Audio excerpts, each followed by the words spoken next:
One West, 25th Street. Look, y'all put y'all faith in presidents like they gon' change this country. Run the league and let y'all play cause y'all gon' make a money. Fuck Obama, he ain't coming here on cargo slave shit. What the fuck he do for blacks in his administration? I'm waiting, pacing like a saint. Black, Hispanic, Native, they hate your ass the same. Hate Christ in their image, hate you as a slave. God ain't all love, scriptures say he hate. African some niggas, they know we not the same. School to prison pipeline to get you off the streets. Put you in the cell, call it connected to the saint. Molested as a kid, she prostituted as a teen. The byproduct of Martin Luther King dream. They just took the yoke off, my nigga, we ain't free. We live and bleed in these wastelands of poverty. If you don't know the truth, then the lie sound promising. Prophecy, gift and the curse. Dealers start killing, they was sitting in church. Black folk forgave them, man, this shit is absurd. You should never let your enemy, that shit ain't gon' work. Yeah, fuck dying on your knees, you better die in glory. Man, I joined the UPK, told me the art of war. I took a nigga life like mine to be recognized. I feel that pain every day, it can't be reconciled. Pops banging, my sister a prostitute. My brother got life, and somehow I still found the truth. War ready, no cowards, no excuse. Fuck reparations, you can't manage no open wounds. Blood on the leaves, body swing hung from a noose. I was on a run in Nashville and I found the truth. I called the school, classes being held by the shock on my life. I want to be against the life of God. Do this for my brothers, real brotherhood. Everything we do, we got it out this book. My nigga, I could never be no African. UPK the only authorized acronym. I'm passionate about my brothers and sisters. We in hell, I ain't got nothing against them. That's another religion. If it ain't nothing you holler, ain't he murdered by them and got a hug from your holler. That's the way out for a coward of my observation. They don't fear the Lord, they indoctrinated. Wolf in sheep clothing, Joe Osteen. Real priest bringing back black royalty. One West on my headpiece, waking order. Can't let them trick me off the streets, I gotta raise my daughter. I got brothers at the border ducking ice agents. I got the name change, it was life changing. My family thought it was a game, thrown on black, they said I was going through a phase. It's more of us in jail than it was slaves. Chose by the Lord, we can never be the same. Soon as they born, the wicked go astray. They left the truth, they wasn't with us anyway. Niggas weak, they just saying anything to be truthful. We don't want no cowards anyway. Look, coronavirus, that's a plague. You don't get too much sleep when you waking up the dead. First camp, I cut off all my dreads. I took an oath when that oil hit my head. Niggas capping like they live. I'm a priest, I never stick no fork in no pig. I was dead till I found out how to live. This brotherhood taught me how to be a man. I came back to my roots, I had to dig. A couple gaps I had to bridge. I got a rib, I'm married to this work. You wanna serve the Lord, you ain't in the Christian church. Came back to my roots, I had to dig. A couple gaps I had to bridge. I got a rib, I'm married to this work. You want to serve the Lord, he ain't in the Christian church.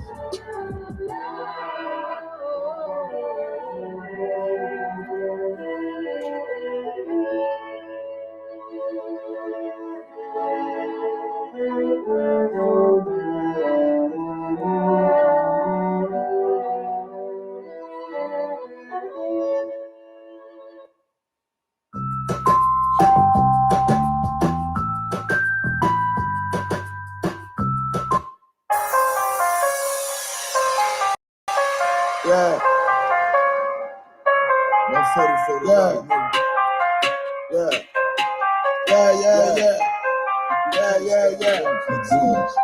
But the Rex get to it, ain't taking no slack into it. You take a loss, try to bounce back, but you blew it. Let me show you how to do it. Dispute it, I can prove it. Bro, boy, we can do it. Nigga, ain't nothing to it. Ain't no cows, ain't no excuses. Let's get to it. Hey. I don't care what they talking. All I want is my Porsche. I'ma ride up clean. Look at me, I'm a false. Kill them off like a boss.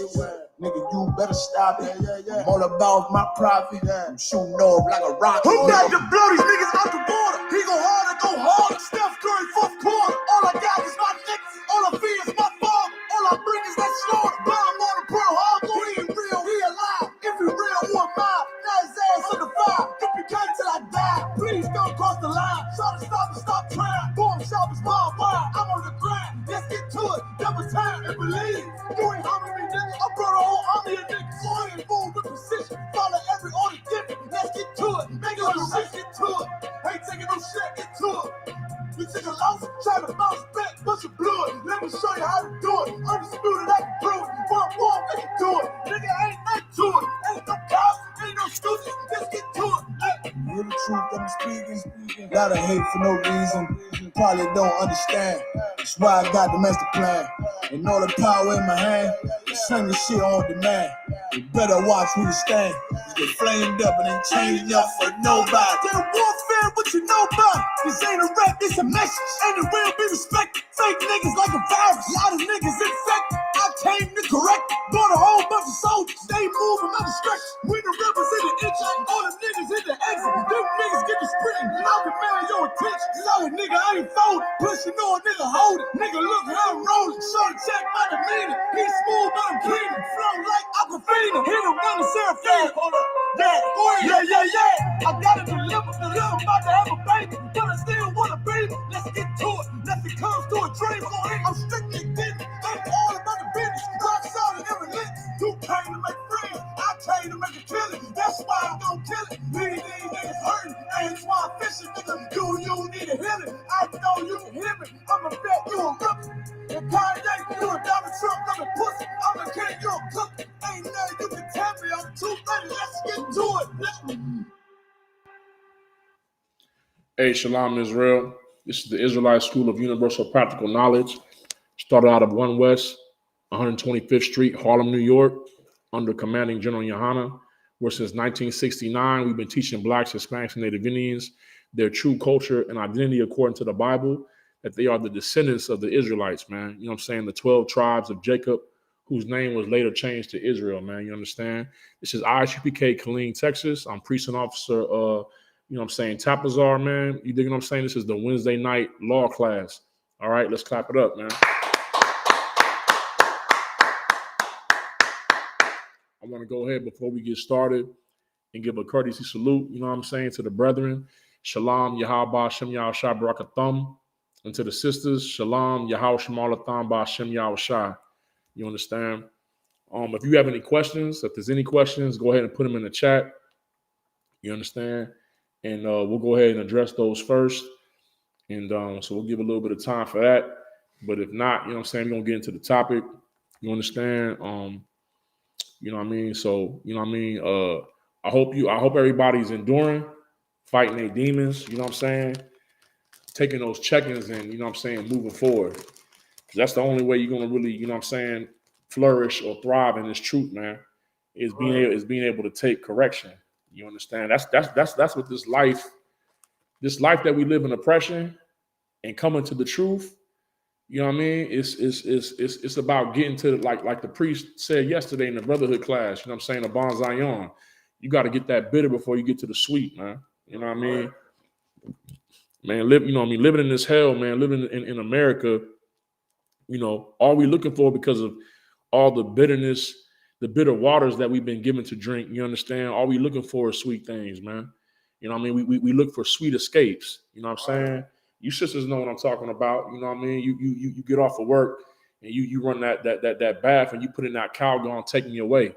But you listen, man, but the problem is, man, you know what I mean? You can't escape, man, through drugs. You can't escape through being a whore. You can't escape through being a whoremonger or laying with sisters and putting them away, man. You can't escape through trying to get rich. You understand? You can't escape from buying a big old crib or mansion or some Rolls Royce, you know what I'm saying? Or some McLaren or Ferrari, man. You know what I mean? You can't escape because at the end of the day, man, no matter how far you come up, you have not reached heaven.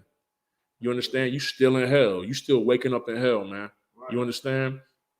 And that's what, you know what I mean? That's what we got to understand, man, is that the only way out of hell The only way to get out of hell, you know what I'm saying, is to listen to the words of God, man. Right. You understand? When you in hell, that's not the time to start listening to devils. You know what I'm saying? Because the devil is a deceiver. Right. His job is to deceive. His job is to keep you right where you at. You know what I mean? I mean, what would hell be without, you know what I'm saying? Without devils and demons, man. You wouldn't be in hell. And living in America, that's all we surrounded by, man, is devils, man. You understand? The population of America is 330 million the last time I checked. Blacks are 13%. You want to add Hispanics to that? Maybe we hit 20%, 21%. That means that we surrounded by a population of 80% of devils, man. You know what I mean? Or heathens. We surrounded by the heathens, man. And you can't get out of hell listening to a devil or following the ways of the heathens, man. You understand? You gotta tap in with who you are, your culture, your identity, man, your heritage. You know what I'm saying? And you basically gotta tap into love. A lot of times, man, you know what I mean? People want to categorize us, label us as a hate group. We're a love group. That's right. You know what I'm saying? We dealing with love, man. We're not dealing with no hate. You understand? We're dealing with love. But see, when you in a world of lies and deception, then the love of God looks like hatred. You understand? You know? And listen, man, you know, people say that you know what I'm saying, that money makes the world go round. Love makes the world go round. The love of blacks, Hispanics, and Native Indians, man. See, what you don't understand is, man, is that the scriptures say that the world was made for our sakes. But blacks, Hispanics, and Native Indians, we live for the sake of everybody else, man. You understand? Everything that we do is for the benefit of a nation outside of ourselves, man. Right. You know what I mean? Nothing that we do benefits us. Nothing. We don't even want to patronize our own businesses. Listen, I'm gonna be real with you. The only place that you really see blacks, Hispanics, Native Indians supporting each other is the Israelite School of Universal Practical Knowledge, man. Right. You understand? Everybody who has a business, we don't worry about whether or not it's going to be quality product. We don't worry about you know, if they're gonna give us the you know, the homeboy price. You know what I'm saying? You know what I'm saying? Give us the inside discount. We don't ask them kind of questions. You know what I'm saying? Because we know that the love that we have for each other, whatever somebody produces and creates, we're willing to pay for that. We don't ask them kind of questions, man. But outside of the love of the ISUPK in the world, yeah, man, we don't even support each other. You know what I'm saying? We'll go to a white business before we go to our own, man. You understand? And then on top of that, man, you know, it's deep, man. Not only will we go to the Caucasian, man, but we'll go to the African. We won't go to the sister that has the hair shop, you know what I'm saying, you know, in the middle of the plaza. We want to go across the street to the Africans. Right. And then they braiding your hair so goddamn tight. You go on ball looking like George Jefferson, and you a sister. You know what I'm saying? They didn't braid it. They didn't braided your brain waves. You understand? And now you got a peninsula of hair left, man. Besides that yaki that you spent the money on, man. You understand? Because we wanna support the heathen and not support our own people, man. You know what I'm saying? Out of our selfishness, man. But you know, let me get off of that, man. Listen, man. Let me see if there's any questions. You got any questions in the chat? You know what I'm saying? You know, I don't see no questions. So we're gonna get into the lesson, man. You know what I'm saying? Our Christian pastors, man, are a large contributor to the destruction of blacks, Hispanics, and Native Indians, man. Or for our Hispanic brethren, the Catholic priests, man. The lies of the Christian church is what has destroyed blacks, Hispanics, and Native Indians, man. And we bought into those lies. We bought into those deceptions, man. You understand? And you know, the main lie, the main deception that has been, you know what I mean, propagated, promoted, published, spread, you know what I mean, through modern and popular culture is that the law is done away with. You understand? And you know, what we have to understand is that if the law is done, then the love is gone, man. The love is gone.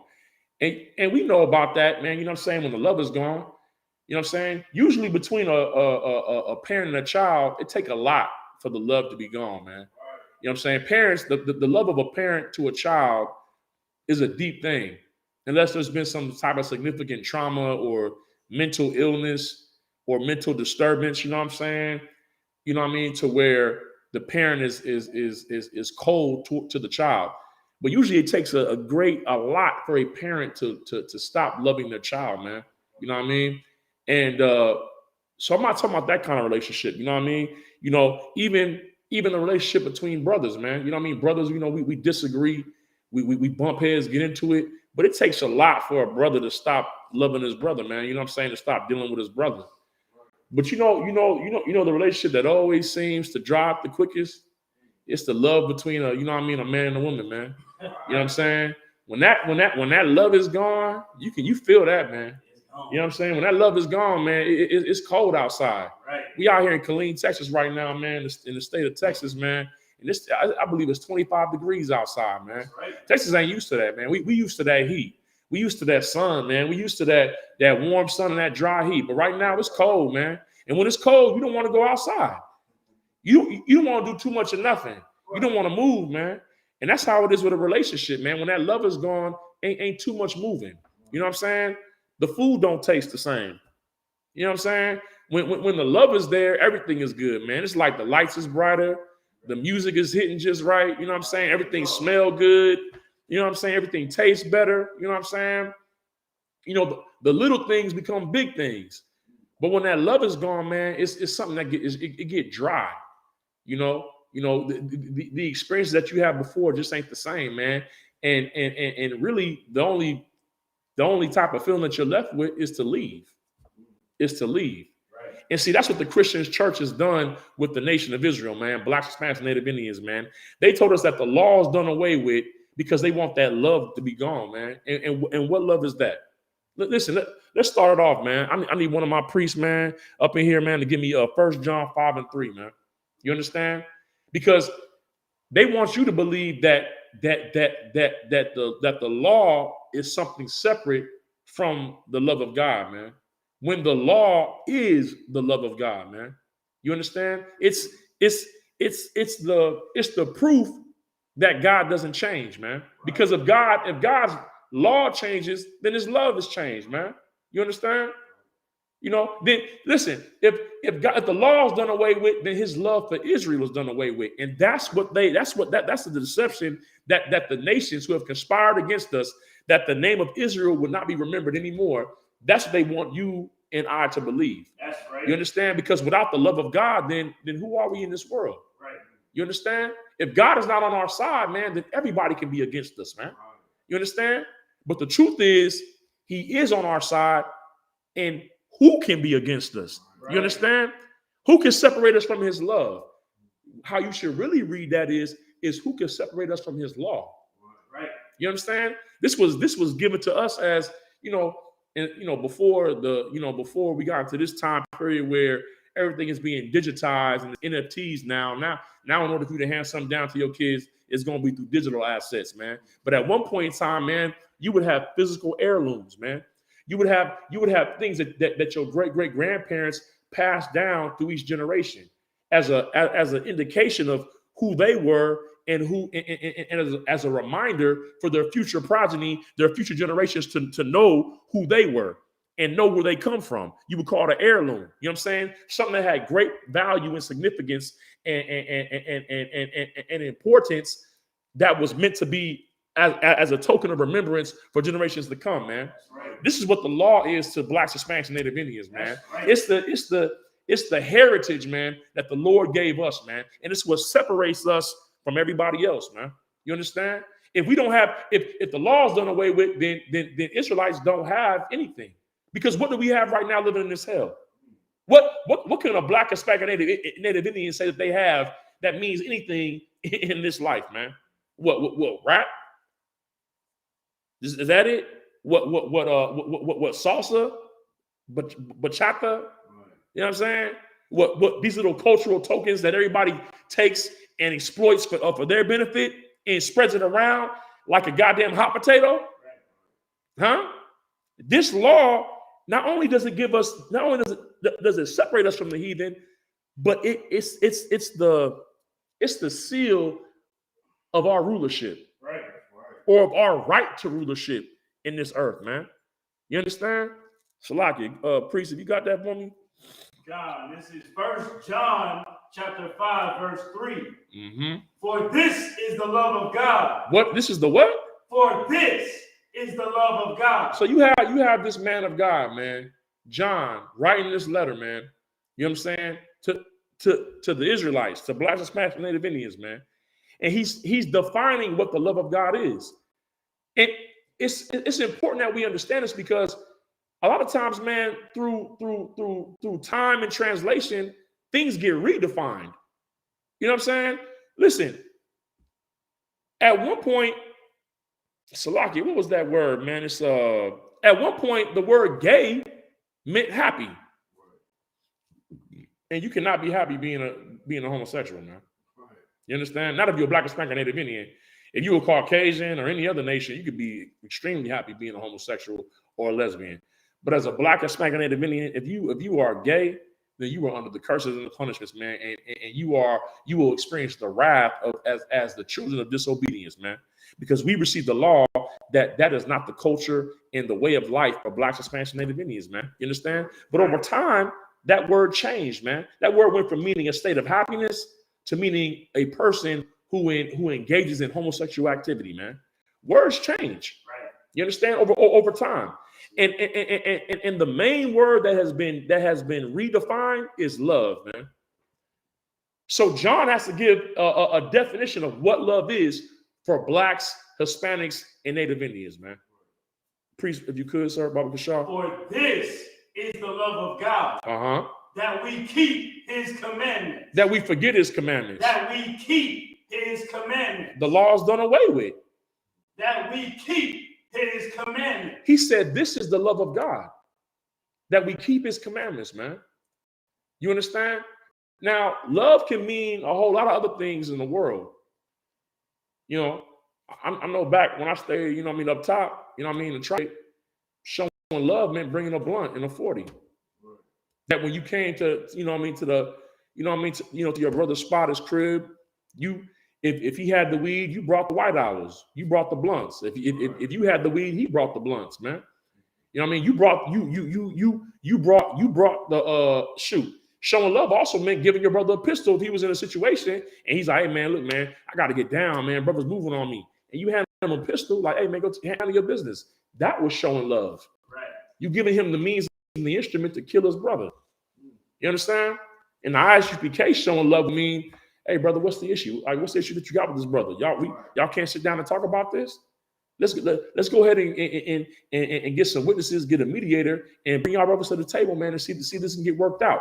That would be the love of God in the ISUPK. You know what I'm saying? Going to your brother and him alone and getting this situation squashed. But loving the world can mean, hey man, you know, a sister, you know what I'm saying? You know, at the strip club, you know what I mean?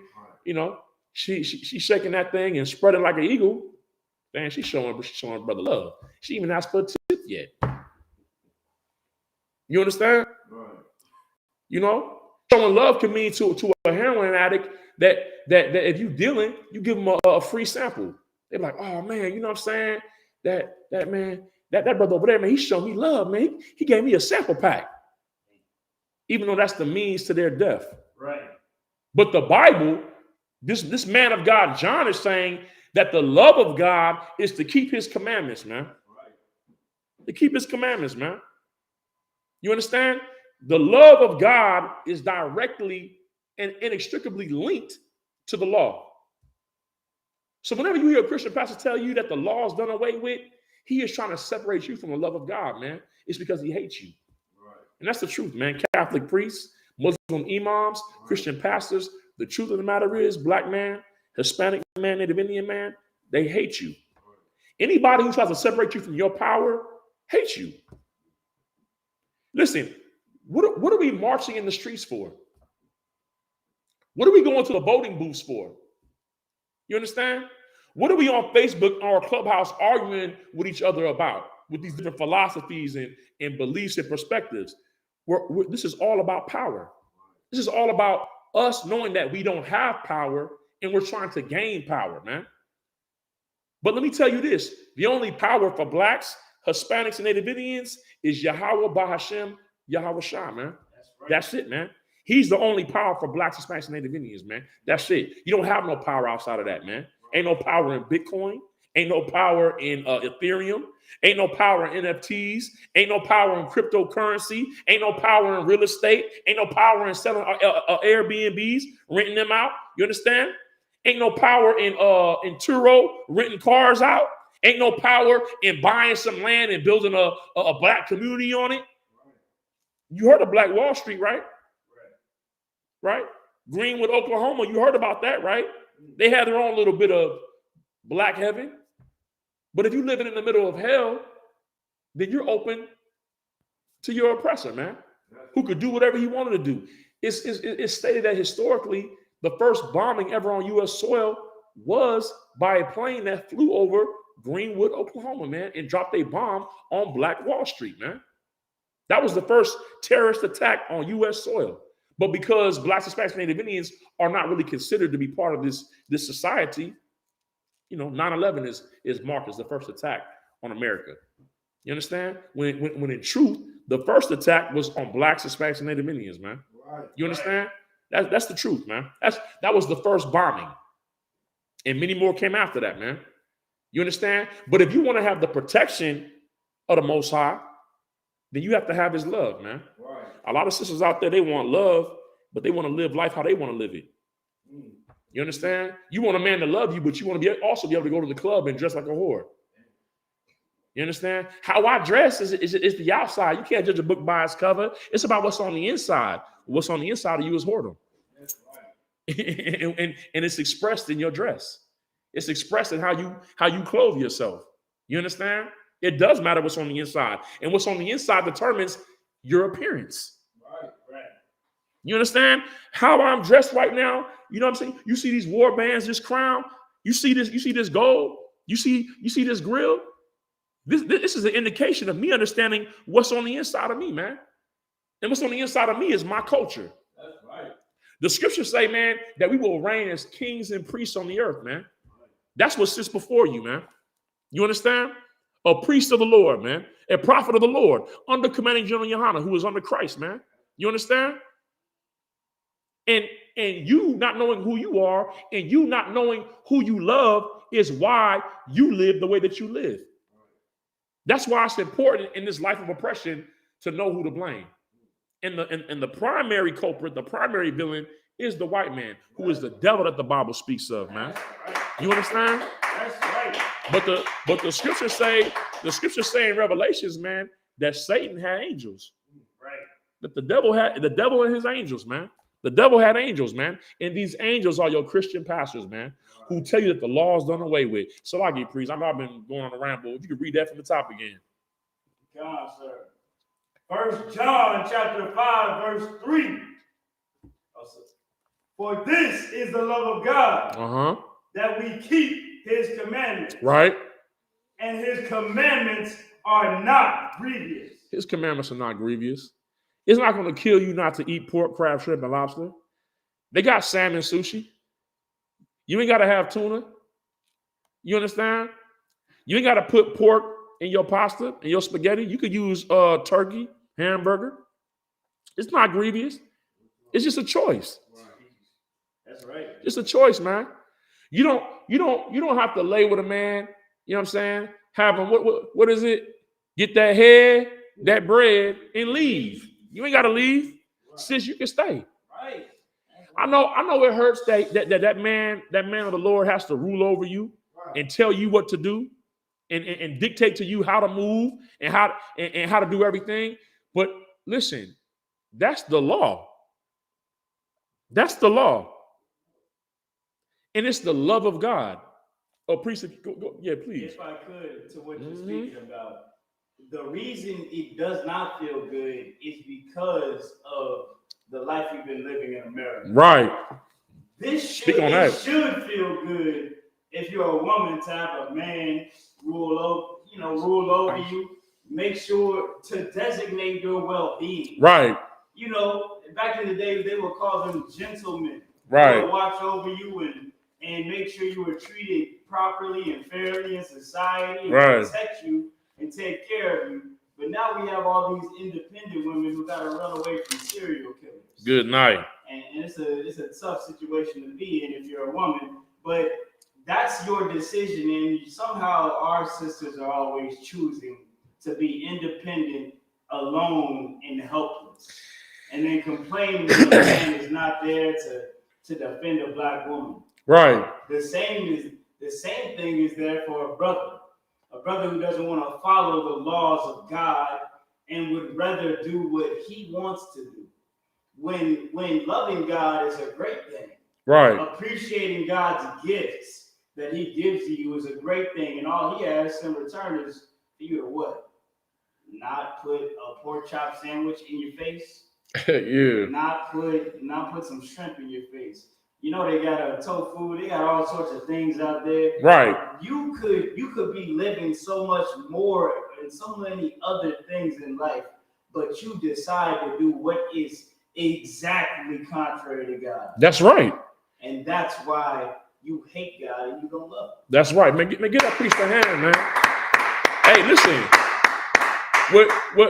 What this priest is bringing out is heavy, man. You understand? Like, you listen. It's a question in the chat. Okay, it's a couple of questions, but I'm about to address this last question because you understand. You know, we preach to the Lord, man. You understand? And as priests, man, you know what I'm saying? Our lips keep knowledge, man. You understand? So, you know, the question is from a sister, and she's asking, Salakia, if I may, is there a law on how to dictate? You can't dictate to every woman the same. And we're gonna address that. You know what I'm saying? We're gonna address the law.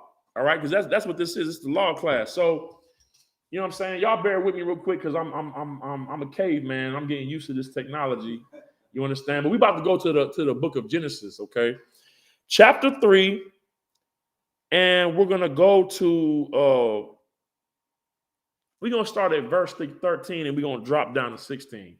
Because we got to explain this why a woman obeying a man is the law. You understand? Is the law, man. In fact, let me get because let me start off in what they call the New Testament first. You know what I'm saying? Let me go to, I want to say it's 1 Corinthians 14. Let me get that real quick first. Then we'll go to Genesis. But I'm going to pull it up on the screen so all y'all can read with us. Because you know, listen, we listen, man. We walk with the flock, man. We don't want to leave nobody behind, man. You understand? So, you know, we're going to take our time. Actually, no, 14. It's going to be 14 and 34. We're gonna start there, and let me pull this up. You understand? I'm about to go bye-bye for a second. Y'all about to see the scriptures, Most High in Christ. You know what I mean? All right. Let's get to this, man. 1 Corinthians 14. All right. Let's move it down. I'm going to say 34. It's a lock here. Yeah, I'm trying to. All right. I don't know if we can highlight this or not. I don't see no highlight. Okay. Y'all see where the arrow is at. 1 Corinthians 14 and 34, man. You know what I'm saying? No, Salakia. 1 Corinthians chapter 14, verse 34. Uh-huh. Let your woman keep silence in the churches. Uh-huh. For it is not permitted unto them to speak. Right. But they are commanded to be under obedience. Uh-huh. As also saith the law. As also saith the what? As also saith the law. You mean to tell me it's a law that the women are to be up under obedience? They're commanded to be up under obedience? That's heavy right there. That's heavy. So the women are commanded to be under obedience. Right. It's a command, it's a law. But where is this law at? Where is this law at, man? You understand? Actually, read verse 33. Why are the women commanded to be up under obedience? Read verse 33, right above that.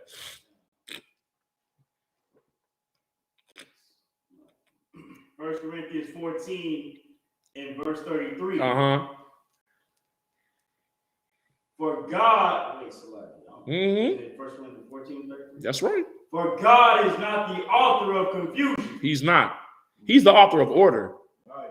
He's the author of order. That's right. And this is why the women are commanded to be up under obedience. Keep reading. But of peace. Peace. When women are under obedience, there's peace. The Bible says that only by pride cometh contention, right, but with the well-advised is wisdom. That's in Proverbs, man. Right. See, pride is something that is subordinate, trying to rise up and usurp against authority. That's what pride is. Pride is lifting yourself up. But see, every power has a power above it. The only power that has no power above it is the Most High.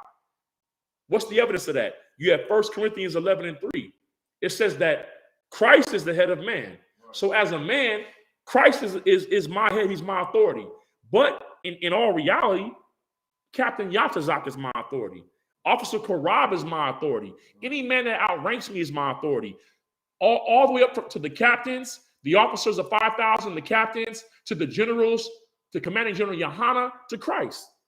These are the powers above me. These are the lords above me. My Ottawa, man.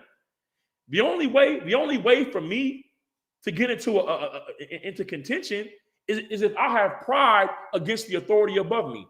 And women, whether it be your father, whether it be your camp leader, whether it be your husband, the only time that there's contention, a fight, is when you are opposed to the authority above you. You are commanded as a law to be under obedience. Now, the sister's question is can all men, is there different ways to dictate? Because all women are not the same. You can't dictate to every woman the same. I disagree with that. Because it's up to the prerogative of the man that rules over her, man.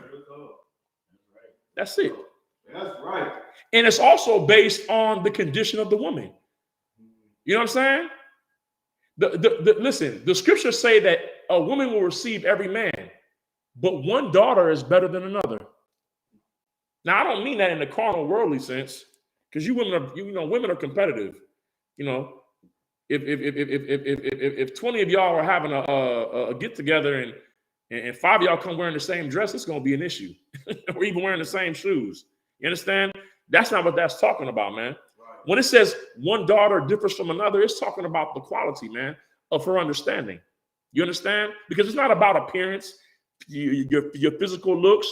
It's about your understanding of this truth. Period, point blank. But let's get to the law, man. Genesis chapter 3, verse 6. Let's get to that.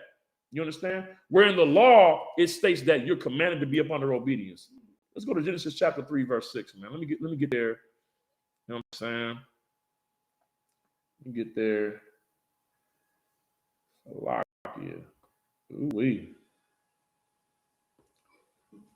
You know, and let's start at Genesis chapter 3, verse 13. I said 6. Genesis chapter 3, verse 13. You understand? We're gonna start there because this just didn't happen, you know what I mean? By chance. Because I'm gonna give y'all the breakdown as it was given to me. All right. Genesis chapter 3, verse 13. Whenever y'all ready. And Genesis chapter 3, verse 13. And the Lord God said unto the woman, what is this that thou hast done? And the woman said, the serpent beguiled me. The who? The serpent beguiled me. Listen, let me give some clarity. At this time, there was no white man on the earth. Everybody on the earth was what you want to call of dark skin. Okay, But the spirit that was inside of this serpent was the spirit of the white man. You understand? The serpent deceived her. Okay? And because of her deception, she brought that deception to her husband. You understand? And her husband, because for whatever reason, having being weak-willed and soft behind his woman, he made a mistake. A lot of brothers do that today. You understand? A lot of brothers, man, because they don't have a job and they stay with their woman, they feel like they don't have no authority or they're not worthy of respect, man. You understand? And because the woman is paying the bills in the house, he feels like he don't have any ground to stand on to speak and take authority over that household, man.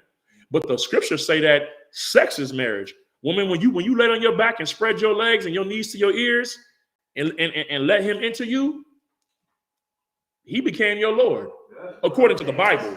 That's right. According to the Bible. You know what I mean? And a lot of y'all, the reason why a lot of y'all got 6 baby daddies or 3 baby daddies, you understand? You know what I mean? Or you're not with the father of your child is because you were raised in America. And see, in America, every 4 to 8 years, if you don't like how the president is running things, you can swap out administrations, man. You can vote them out of office, man. You understand? We've been trained in America through the political system of democracy to believe that if I don't like how he's ruling over me, I can switch rulers. And that's why a lot of y'all have had multiple rods. You know what I'm saying? This child got a daddy, this child got a daddy, this child got a daddy, that child got a daddy, because you're democratic. You know what I'm saying? You a true Democrat. You know what I mean? You want to exercise your right to vote. And I don't like how he's ruling over me. You know what I mean? I feel like he's too aggressive, he's too rough. You know what I mean? He don't understand what I'm saying. And so I'm swapping rulers. But in the kingdom of heaven, that's not how it works, man. It's a monarchy. Right. In a monarchy, the throne don't change. It passes down to the next son, but there ain't no negotiation. There ain't no votes. Right. You know what I'm saying? The law is the law. What the king says goes. The word of the king is the law, and it don't change, man. Right. You understand? It don't change. All right. Let's get back to this scripture, man. Priest, you can move up. Yeah, no, I'm talking about you move up physically. You know what I'm saying? So I can hear you on the mic, man. You understand? I don't want you be drowned out. Unless he coming back. You feel me? Let's drop down to verse 16, man. Genesis chapter 3, verse 16. For the listening audience, man. Genesis chapter 3, verse 16. But now, Salaki, if I could, this is the Lord, you know what I'm saying, giving the punishment, the penalty for Eve's disobedience. Okay? Because hold on, let me put the screen on me real quick. Okay? Let me do this real quick. Listen, check this out, man. The Lord never intended for the woman to have to be ruled over, or as my sister said in the chat, to be dictated to.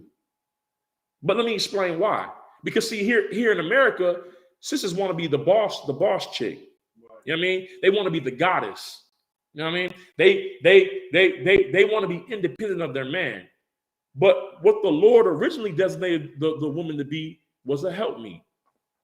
But what is that? Because see, what we're about to read is this punishment is the diametric opposite of what her purpose was according to the Lord in the beginning.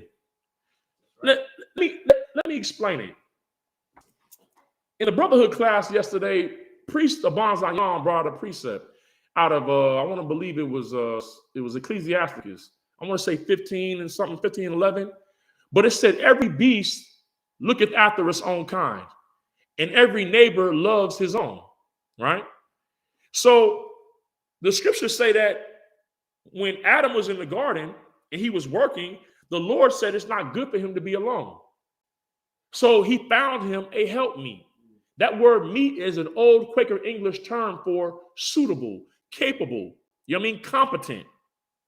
So this partner who the Lord was going to give to Adam was going to be suitable, competent, and capable to assist Adam in his work, man.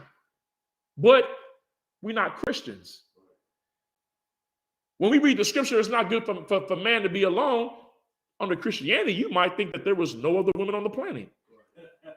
But in the truth, we know that according to Genesis 1:26, that the Lord had, in the same way he made many, many animals, many, many fowls and birds. Like the Lord didn't just make parrots. He made parakeets, finches, cardinals, eagles, vultures. You understand? Partridges. You know what I mean? He made albatrosses, right? Seagulls. He made what's the word? He made an abundance, a cornucopia of creatures in the ocean. You had goldfish, you had sharks, even amongst the sharks, tiger sharks, whale sharks, hammerhead sharks. The Lord didn't even make just one shark, the great white shark. He made variations of sharks. So when the Lord made man, male and female, he made an abundance of men and women. So when the Lord said that it's not good for man to be alone, it wasn't about that there were no women on the planet. It was plenty of women. And furthermore, not that it wasn't women from Adam's own people, because Eve was flesh of his flesh and bone of his bone. She was a close relative. She came from the same people or tribe as Adam came from, man. What separated Eve from every other woman on the planet? Do you know what it was? She was raised in the truth. That's right. She was raised in the truth. Sister, you can't help your man if you are not in the truth. You're no help to him, not to a priest. And to be perfectly honest, not even to a man in the world. That's why the scriptures say that a believing wife can sanctify her husband. You're no help to a man if you don't have the truth of God, man. If you don't have the law. If you don't understand the spirit of the law, you're no help to a man. You're just a woman out here. And yeah, you can have babies. You know, you can shop and, you know, buy houses and have little get-togethers and baby showers and you know, sisterhood parties. Be a great host. Be a great hostess. But you're not a help to the man. Right. See, the Lord never intended for the woman to be dictated to, where her every move was determined by a man. That happened because she took heed to a snake, to a serpent, to a man who was who was filled with deception. And she bought into that deception and she brought that back to her husband, man. You understand?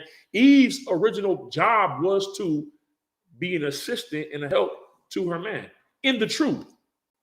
You understand? While Adam is sitting there naming the animals, while he's looking at the stars and getting the messages from the Lord direct, she's there to help him and speak on what he's doing, because why? She understood the assignment. She understood his assignment. She wasn't about herself. She's like, oh, I got raised up in this to devote my life to assisting him. Because outside of me, he has no companion. All these women are out here going to the club. Right. They, you know, they're out here eating whatever. They're sleeping with whatever. But I know the truth. I have to, not only do I have to be with him, I have to help him manage and rule. But because she took heed to the deceiver, that disqualified her from that position. And we're about to read that right now, man, in Genesis 3:16, man. But I just wanted to lay a foundation for y'all, man, so you can understand that the Lord's original intention, I ain't gonna say that that the woman was equal with the man, but she definitely wasn't to be ruled over or dictated to, because Adam was created first. So that gave him the position of being in authority, but you could say that the sister was his number two. But now she's just, you know, a subordinate, and she's to be in subjugation, subjected to her husband.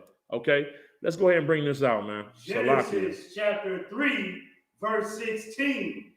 Unto the woman he said, I will greatly multiply thy sorrow and thy conception. The punishment for the woman being deceived and taking that deception, and the deception that the serpent brought was the philosophies of these other nations.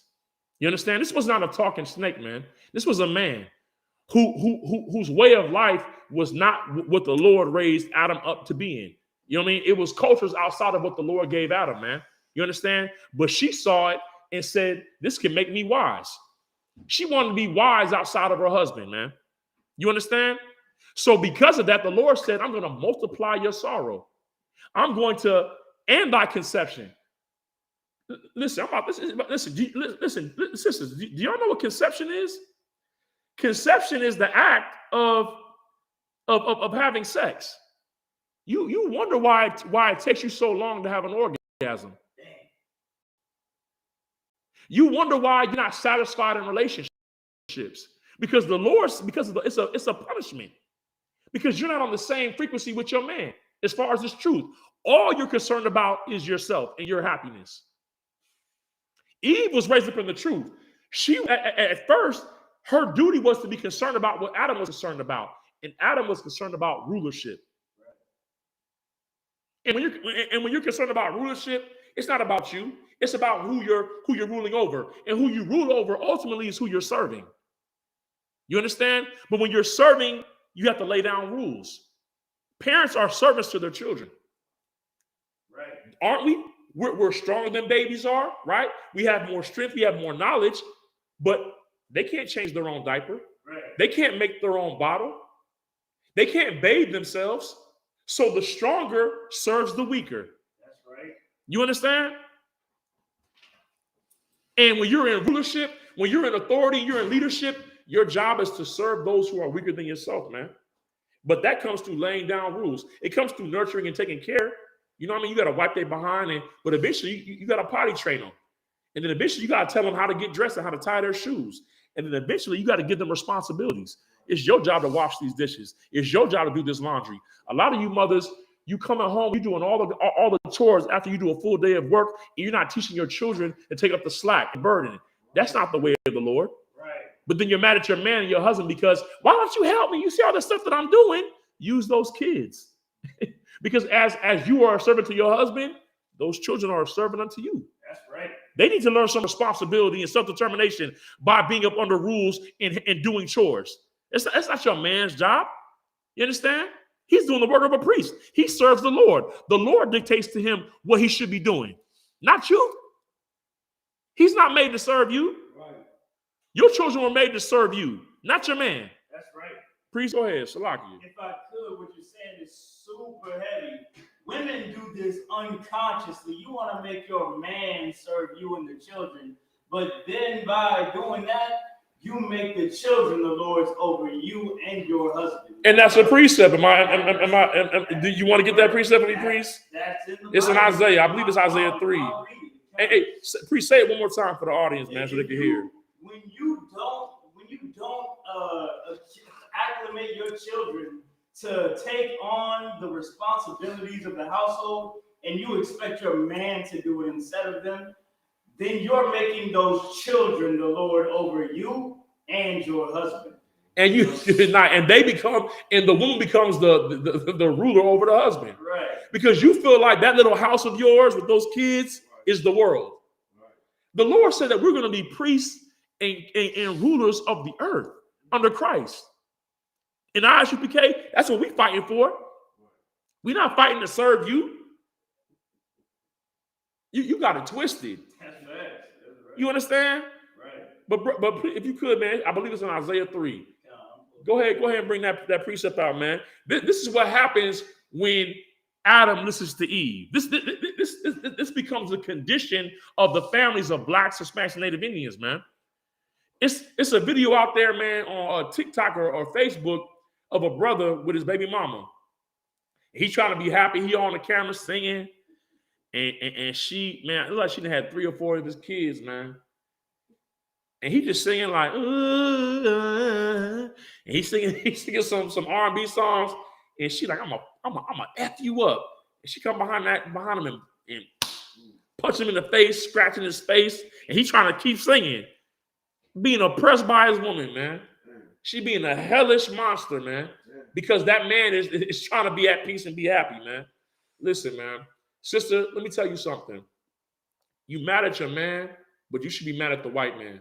Right. You should be mad at the devil. You should be mad at your husband. You understand? The white man is the devil that the Bible speaks of, man. That's right.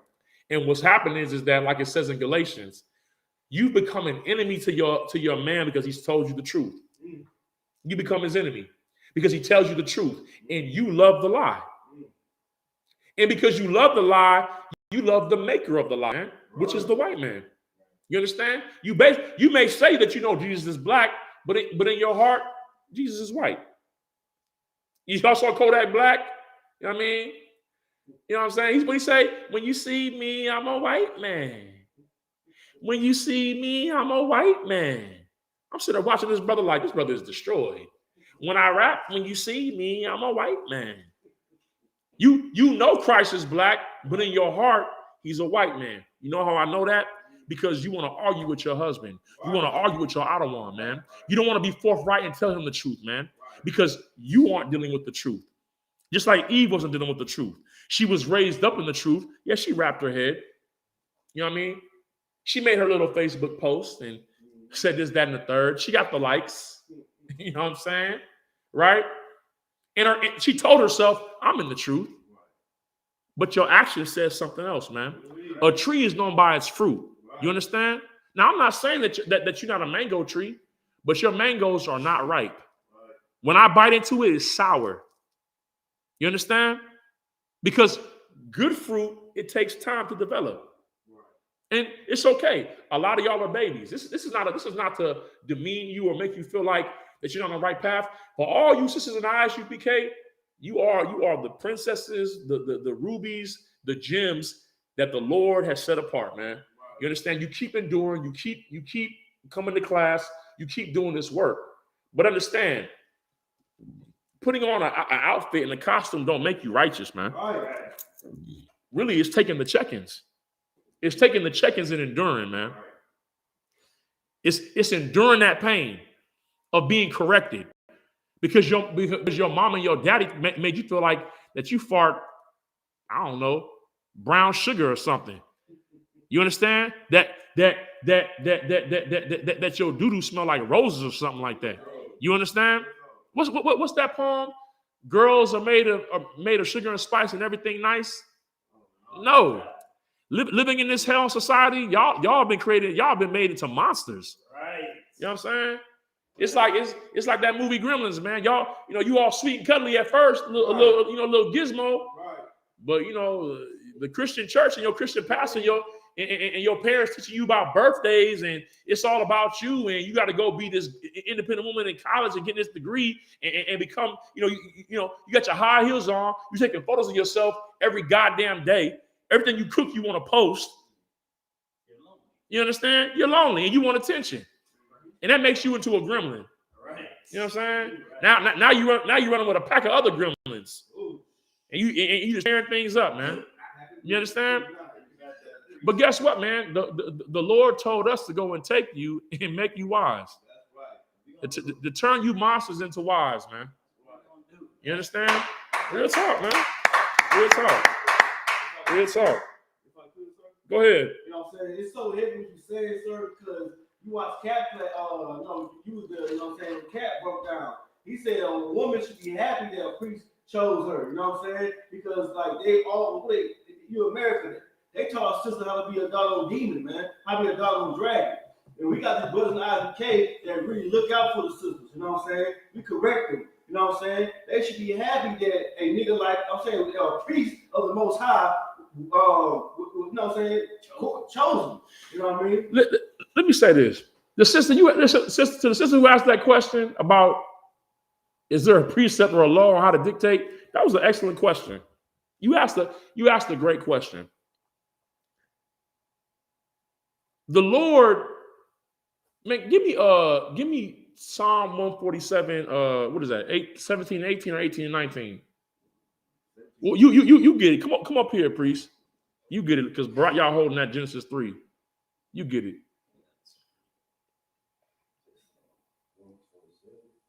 Sister, let me tell you something. If the law is done, the love is gone. If a man is not ruling over you and dictating you according to what the word of God says, then he don't really love you. If a man is letting you do whatever you want to do, and see, a lot of you sisters, y'all go out there and make decisions without talking to your camp leader or talking to your Ottawa. You a foolish woman. Why? I'm a grown woman. Why I got to report everything I do to my camp leader, to my outer one? Why I got to get counsel for everything? I've been living this life so far. I mean, I ain't doing bad. That's the problem. You know, you live around trash long enough, the trash start to smell like perfume. You understand? Y'all ever had that before? A person in your face talking to you and they breath stank, and you ask yourself the question: Does this person know that they breath stank? All up in my face talking to me like this? They don't smell it? No, they don't smell it, because guess what? They haven't brushed their teeth in a long ass time. Sorry for my language. They haven't been using appropriate dental hygiene for a significant amount of time. And now they've gotten used to the stench. But check this out. What does a fake friend do? They run up. Hey, how you doing, sis? How's it going? How are the kids? And then you go, everybody's good. Everybody's doing great. How are you doing, sis? Oh my God. Ooh-wee. You ain't got no love for that person either. If you a brother and a brother's breath is smelling like dumpster juice, you understand? And he rub in your face. Hey, what's going on, man? What's going on, brother? What's going on? Damn. What should be said is Salakia, Baba Shop, I could. I got some gum. You want a peppermint stick? I got a peppermint. That's a brotherly or sisterly way of letting somebody know your breath ain't right. Because what you're doing is you're not accepting anything less than what the standard is, man. Because you love yourself. You wouldn't want to go up in somebody's face with your breath smelling like that. So if you love your neighbor as you love yourself, then you gonna let them know, hey, I love you like I love me, and I wouldn't let me go around with my breath smelling like that. So let me go ahead in a brotherly and sisterly way give you some assistance, man. But then you got that fake friend. They smell it, they detect it, and they don't say nothing. They leave you in that condition. Sisters, a lot of you want your man to leave you the way that you are. Damn. I'm not doing that. Good night. We're not doing that as priests of the Lord. You want to make up excuses for your condition. I did go to the gym out of wine. I have been doing it. Then why you look the same? Oh, I'm supposed to love you like that, right? And I do love you. I'm not going to leave you. But that doesn't mean that I have to accept anything less than what's perfect. Do we achieve perfection overnight? No. But we can't be sluggards. You understand? You're going to know a tree by its fruit. It's going to be evidence of change. That's right. You understand? I can't be in the ISUPK for 2 years and say I got a cigarette demon, and 2 years later, I'm still sneaking out the back to go puff the cigarette. Right. Something had to have changed. Now, where you can go and do that at is the Christian church, where the law is done away with because the love is gone. Because see, love is correction, man. When a man come and tell you about yourself and says you need to change and he's on your behind about it, it's because he loves you. Right. You ever been with a man, he's all fun? Yo, man, I love Charles, man. When Charles, it's just a good time. He's in the moment. He's spontaneous. Right. You know what I'm saying? He be having this stuff planned out, but he never tell you that the corns on your toes need to be covered up, man. He never tell you that you shouldn't be wearing that thong. He never tell you that it's unacceptable for you to be having on no drawers with that goddamn dress, man. Right. He never tell you that your booty shouldn't be hanging out in that goddamn cat suit, bodysuit when you at the club. You understand? All he want to do is have you bent over. And as long as you give him that, he'll make you feel like a superstar. Girl, you doing it. In fact, you know what? Yeah, listen, you ever see them Negroes that be out with their girl and the girl always posing up against the wall?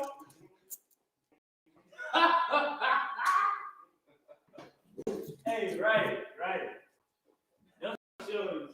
And then they make Facebook posts. If he don't treat you like you, Rihanna, and he ain't behind the cameraman pumping you up, he really don't love you. He ain't your man. No, sis, I'm here to plume. I'm here to let out that helium. You know what I'm saying? I'm not sucking the helium in with the effeminate voice. Girl, you a superstar. No, I'm telling you, as a man, you need to put some clothes on. You look like a tramp. Right. You look like you for the streets. That's love. Cover your body up. That's right. would you dress like this in front of your daddy?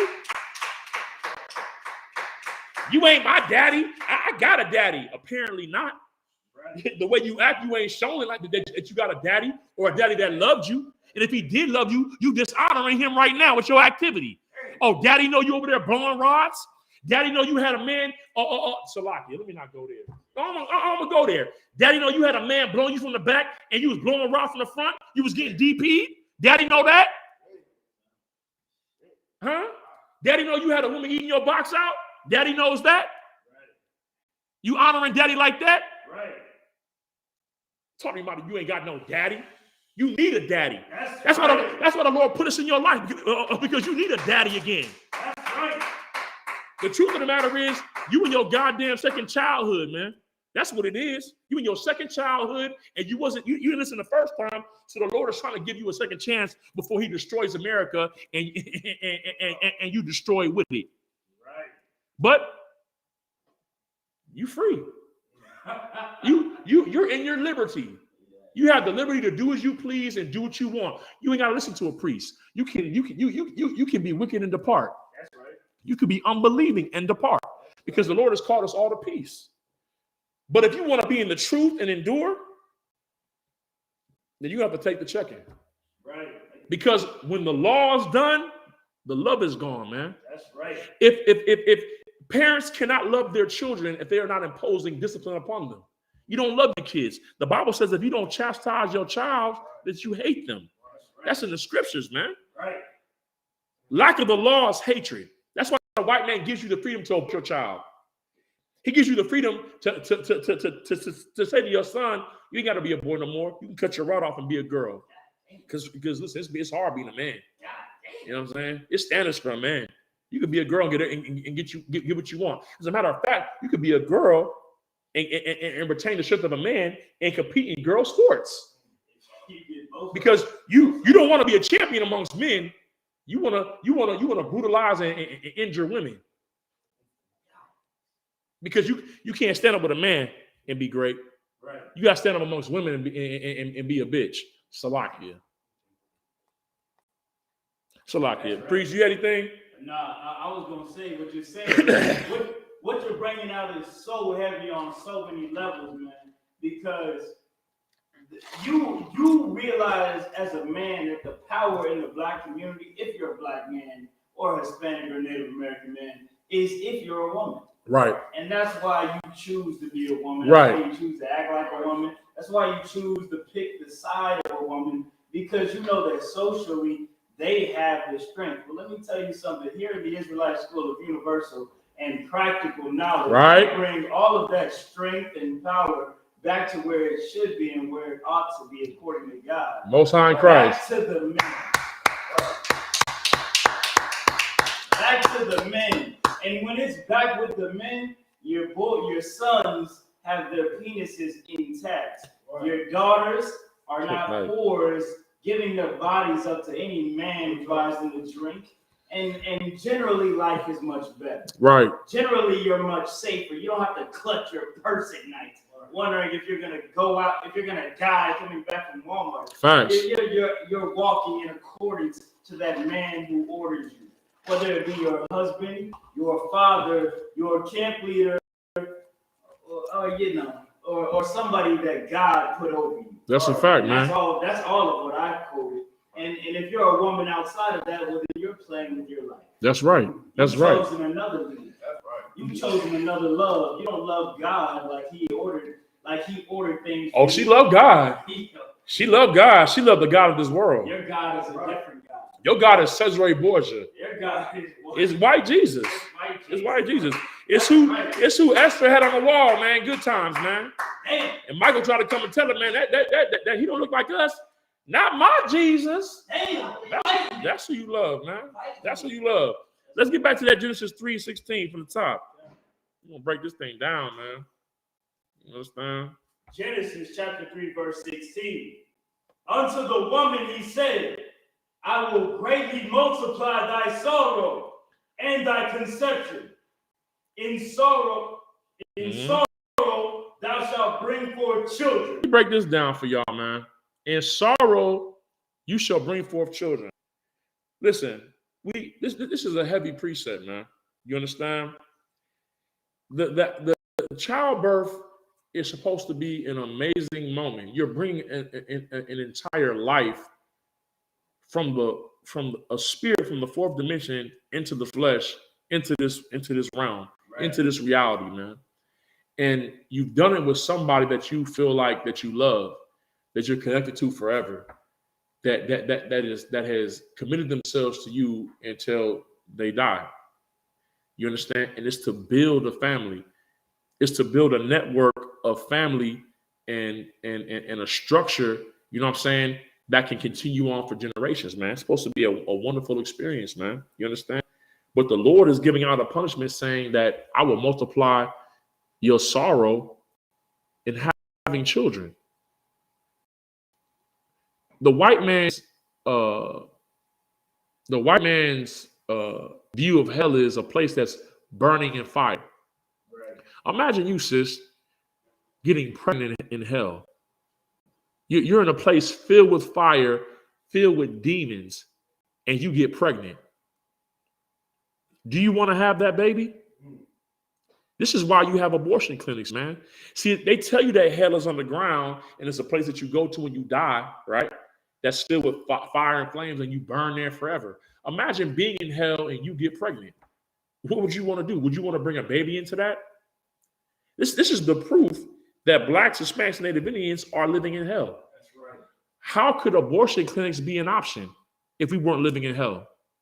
See, white women, they have abortion because they want to go out there and be whores. They don't want to be locked down with having a child. Right. Black women have abortions because they feel like they can't afford it. Right. Because they're in hell. That's right. You understand? You have a baby only to watch that baby get murdered. This is what he meant when he said to multiply your sorrow, man. You having a baby and now the man is gone. He's not there. You understand? You don't have any guidance. You can't even guide yourself properly. How you gonna guide this child? Right. This is where the whole sense of independence came from. Right. You understand? Being an independent woman. All these mothers are the scriptures say, as the mother, so is the daughter. All these mothers are teaching their daughters, you don't need a man. You understand? You don't need a man. You don't need a man to do for you. You understand? Right? You raising your children for the woman to be masculine and for the boy to be feminine.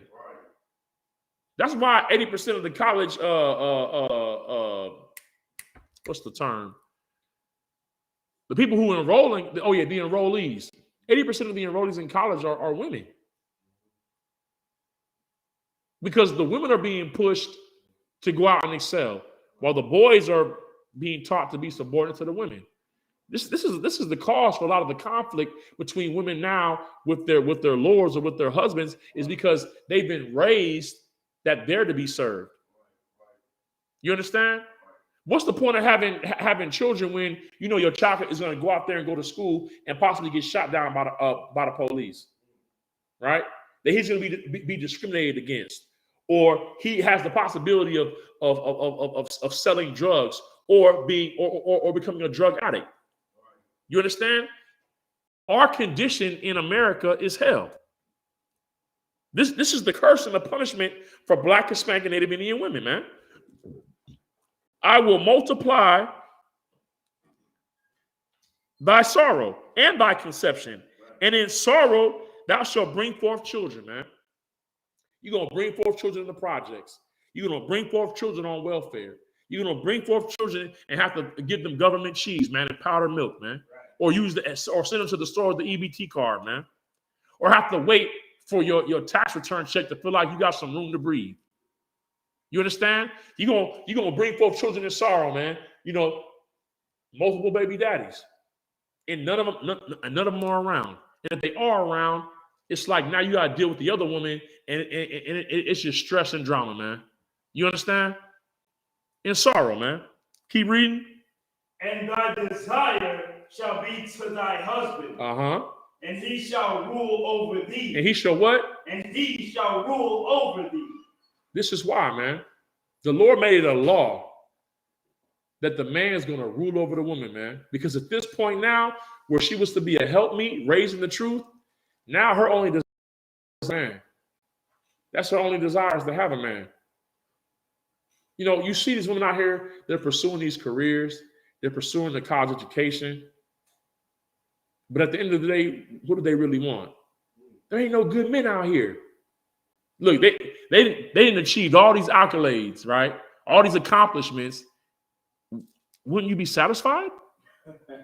Didn't you escape hell? Right. You have the big house, the nice car, and you know you get your hair done every week. You get your nails done. You taking trips. You ain't catching felons. You catching flights.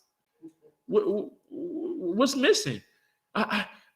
It's these men. I just want a man that's loyal, that only looks at me. Your desire will be to your husband, and he shall rule over you. What the Lord is saying is, because you chose the lies of the oppressor, of the serpent, you're not fit to make decisions for yourself. So now, whereas, and this is the heavy part, the Lord said that we needed you. It's not good for us to be alone. We need to help me. The Lord said we needed you. Now you need us just to live. You have to be ruled over. You need us now to guide all your decisions, because you don't know your up from your down, your left from your right. And the fact that you think that you do is why you need us, man. You understand? Because you'll take the lies of the serpent, man. The lies of the white man, man. Right. It's the law. Wives, be subject unto your husbands. You understand? You are commanded to be up under obedience. It's the law. But the Christian pastor, how you say the law's done away with, man. Right. Sister, you could be the first lady of the church. You understand? You understand the scriptures. Shoot, you got sisters talking about iron sharpens iron. I thought iron sharpens iron as a man sharpens the countenance of his friend. I thought that was talking about men. Right. Now you got women identifying with the man scriptures. Good night.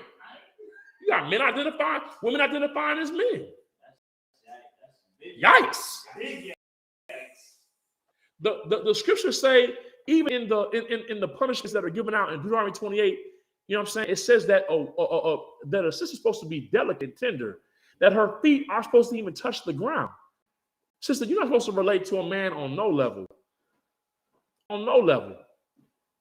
You as was said by my captain, you sisters were supposed to be being carried around by heathens on thrones, man. You understand? Your feet ain't supposed to touch the ground. They're supposed to carry you all the way to your house, lift you out of that chair, and set you on a bed of silk and satin and whatever other good fabric and material, Egyptian cotton, right? A 3,000 thread count. You understand? That was your destiny, man. And if you follow and take heed to your Ottawa, your camp leader, that will be your destiny in the future, in the kingdom of heaven, man. You will have heathen servants at your beck and call. But right now in this hell, for you to access that heaven, you have to be obedient. You have to be under obedience and under the rulership of your man, a priest in the ISUPK. Right. If you're a Black, Hispanic, Native Indian, I'm not talking to white women, African women, Chinese women, Arab women, Pacific Islander women. I'm not talking to none of y'all. I don't care about none of y'all. I only care about Black, Hispanic, Native Indian women, man. You understand? And let me tell you this, sisters, it may appear as if brothers are like stepping on you. No, because I'm going to tell you something. The Lord said, I'm not going to condemn your sisters for being whores because their husbands are whores. You understand? You're in the condition that you're in because we didn't take a stand. Adam could have said no. I'm not hearing that nonsense that you bring in from the white man or from the serpent. You understand? I'm gonna stick to what the Lord told me. I'm gonna keep the culture and heritage. You know what I'm saying? You out of pocket. I'm gonna check you. You understand? Because the Lord had to check Eve because Adam didn't check Eve. That's the truth. You understand? And you brothers out there, man, you know what I'm saying? And ISUPK, you know how we trained up. Don't sweat when they get upset when you checking them. You keep doing it. You keep doing it, man, because Adam didn't do it. The Lord said he took heed to his woman. We don't take heed to our women. We take heed to the men above us, man. We take heed to Christ, man. You understand? And in the same way, that women need the rulership of their husbands, we black men, Hispanic men, and Indian men need the rulership of Christ. We can't go to the Father on our own because we're whores to him. You understand? We out here looking foolish to him. You understand? Period. In the same way as a wife needs the rulership of her husband or her camp leader, black, Hispanic, and Native Indian men need the guidance and rulership of Christ, man. That's right. And that's why it says Christ is the head of man, because we ain't out the picture neither, man. You understand? We really all in the same boat. But what we have to do is put the world aside. Put the lies of the Christian church and the Christian pastor aside, man, and come back to what the Lord gave us. All right? So, like it, man. Give me Matthew chapter 5, verse 17. All right. Get over here and get to this.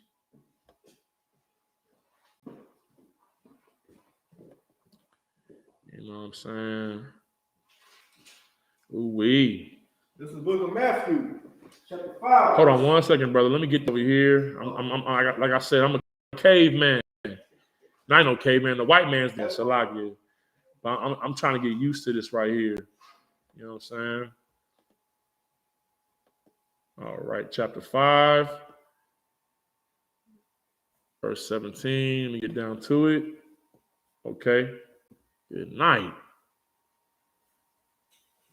Think This is the book of Matthew, chapter 5, verse 17. Think not that I have come to destroy the law. Right. All the prophets. I am not to come to destroy, but to fulfill. Right. But to fulfill. Read it again. Okay. Verse 17. Think that I am not. Think not. Take your time, priest. To come to destroy the law. All the prophets. Right. I am not come to destroy, but to fulfill. To fulfill. Right. So the Christian church gives the impression that, when they say that when Christ says, think not that I've come to destroy the law, I'm not come to destroy, but to fulfill. The Christian church makes you believe that Christ was the only one that could fulfill these commandments. Right. Sister, let me tell you something, man. The Christian church is the good night, man. You gotta think about think about. Well, we ain't got newspapers no more, right? It's TikTok, Instagram. Really, TikTok is the hot spot now for everybody. The Christian church is like TikTok, you know what I mean, for the devil. You know what I mean? They give you clips, and sometimes in a clip you can get a lot of truth in the clip. But for the most part, man, people's attention spans are very short. That's why it was easy for the devil to deceive our people, man. You know what I'm saying? And if it were possible, he would have deceived the very elect, if it were possible.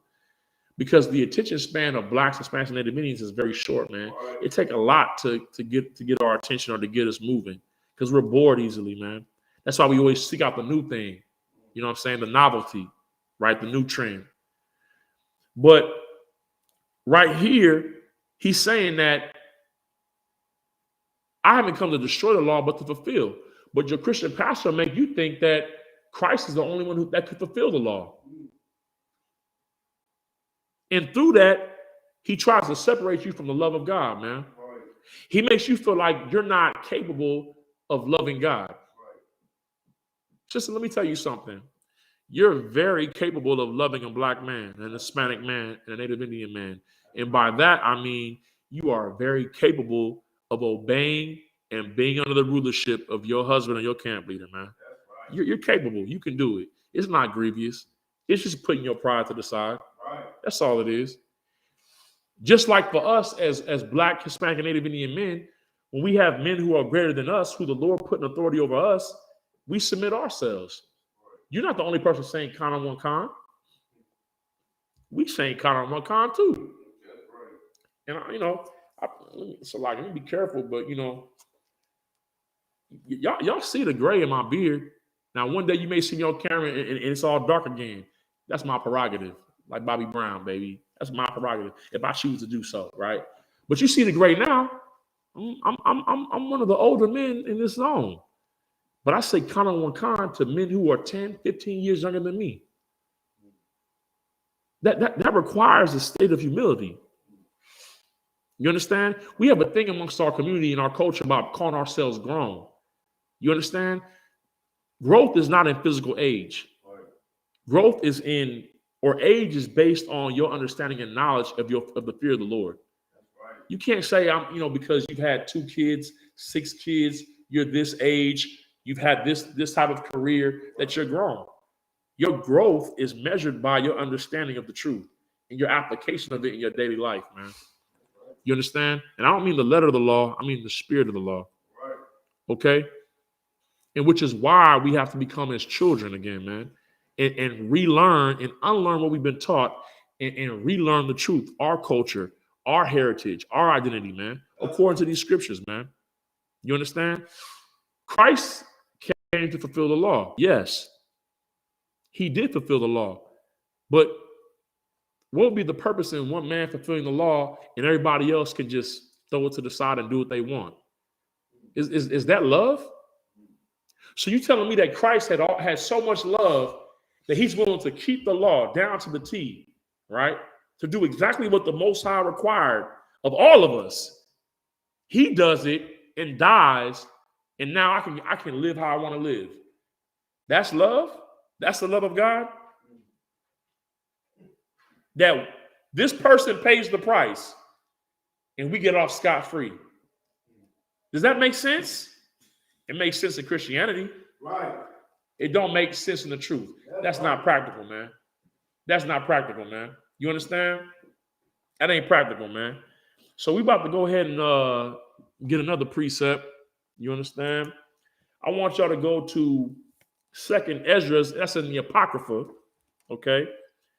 Take your time, priest. I got it. You need a minute. You good, bro? You good? Okay. Got the Apocrypha right there. You dig what I'm saying? Give me 2nd Ezra 2 and 38, man. Because it said that Christ came to fulfill, right?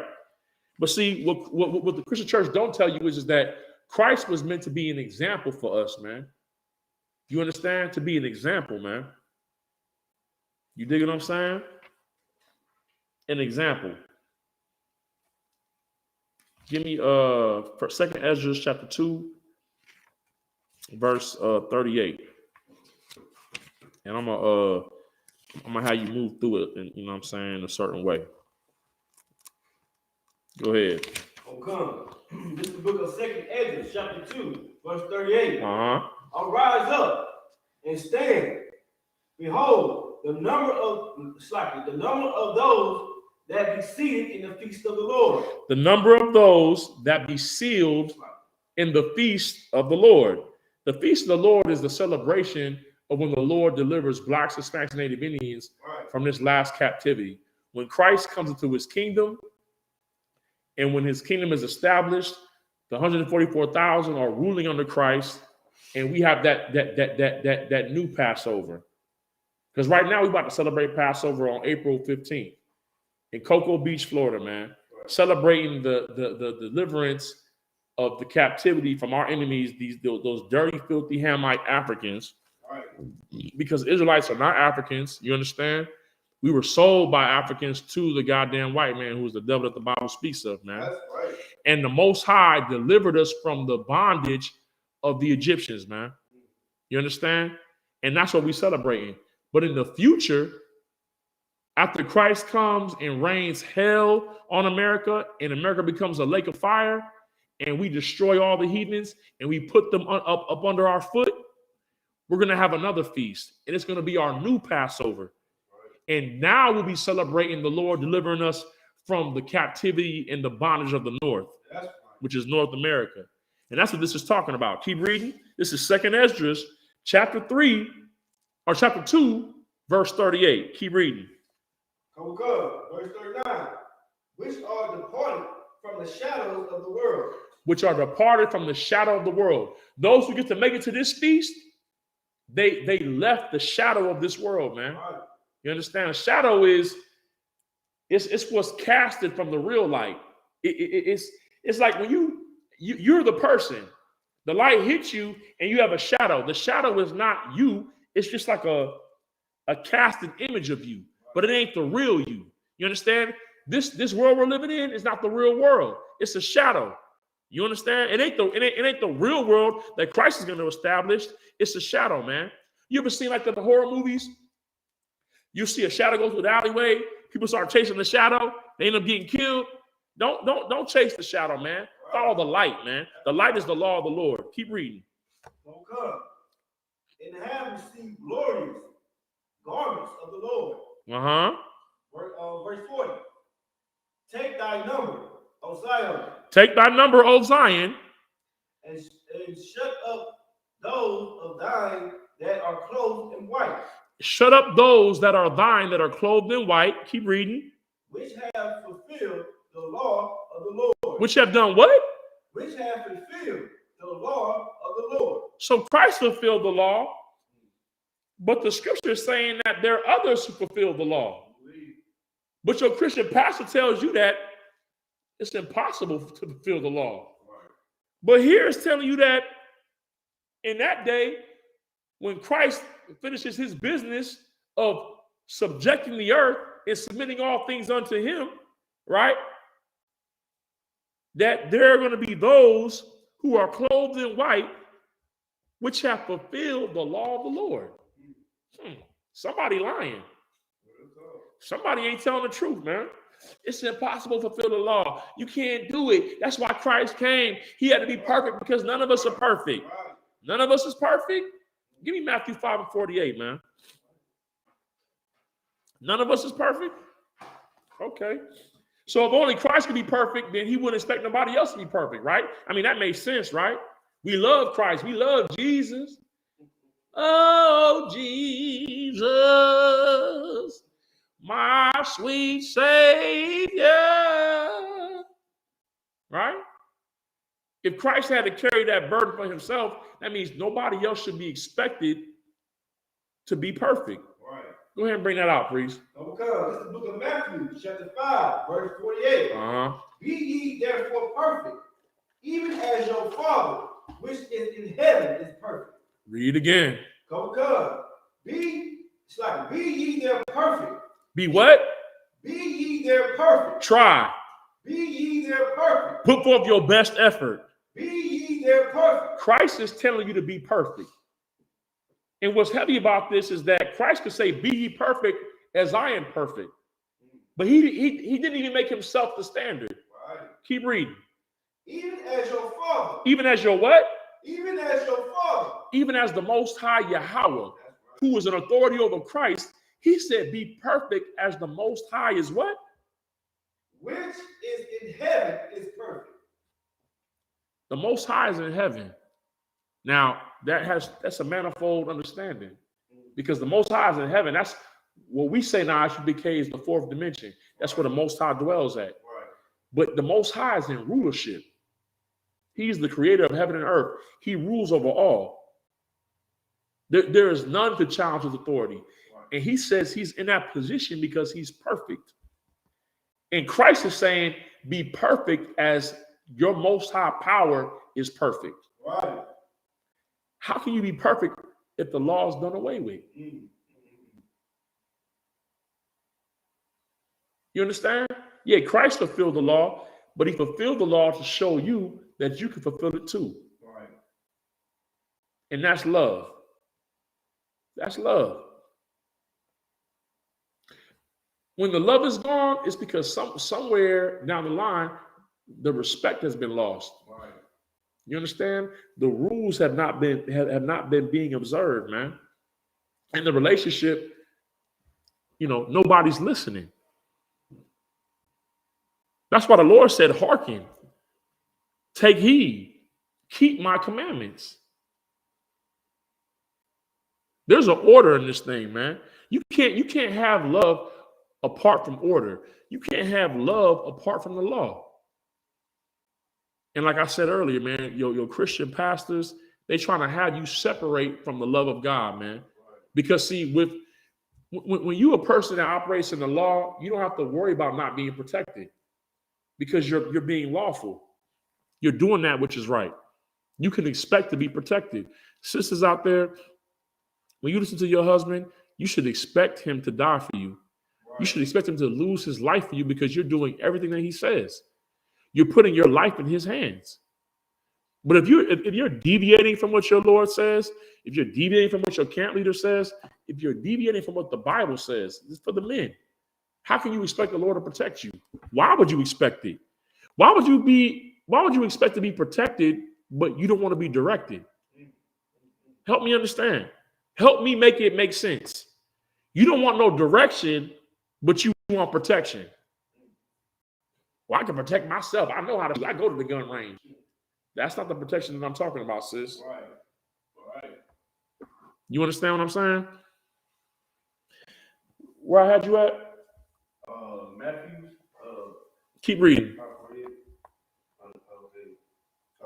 It's the book of Matthew, chapter 6, verse 1. Uh-huh. Take heed that ye do not your alms before men. Matthew 17, you should be at verse 18 right now. Chapter 5. Oh, Salakia, that's my fault. Back to Matthew chapter 5, verse 18. This is the book of Matthew, chapter 5, verse 18. Uh-huh. For verily I say unto you, till heaven and earth pass, Uh-huh. one jot or one tittle shall in no wise pass from the law. Right. Christ is saying in short that until heaven and earth go away, not one cross of the T, not one dot of the I of the law shall pass away. Heaven is still above your head right now. Earth is still under your feet right now. The law is still in place. It's not done away with. The Lord is equating the existence of the law to the existence of heaven and earth. It's still here, and it's been here, and it ain't going nowhere. You know, nobody seems to have a problem with the law of gravity. Nobody want to argue with that law. You jump off a 40-story building, you know, nobody's going to sit there and wonder why the person is a pancake on the street with strawberry syrup. Right. You know what I mean? And if they skull crack, maybe a little bit whipped cream. Nobody's going to question that. You know what I'm saying? I hopped off the building and now I'm flat on the ground. You understand? Nobody's questioning why you a pancake, right? Nobody wants to question the law of physics, but we want to question the law of God because it challenges our morality, man. Because see, the law of God is what gives blacks, Hispanics, and Native Indians morality. And morality is the reason or the right to us being in rulership. Because currently, those who rule over us are the wicked, and they have no morality. They have no accountability. They have no sense of justice, righteousness, or anything, man. And that's why the earth is in mourning. That's why the people mourn, man. Because there's no righteous rulership, man. You understand? But we can't complain about the wickedness of our oppressors when we follow our oppressors and we envy their ways, man. How can we complain and point them out and say they shouldn't be in charge, man? Or why are they treating us like this? If you celebrate Thanksgiving, if you celebrate Christmas, then you shouldn't cry about Ahmaud Arbery and him being shot down by 2 white men. You shouldn't be crying at all.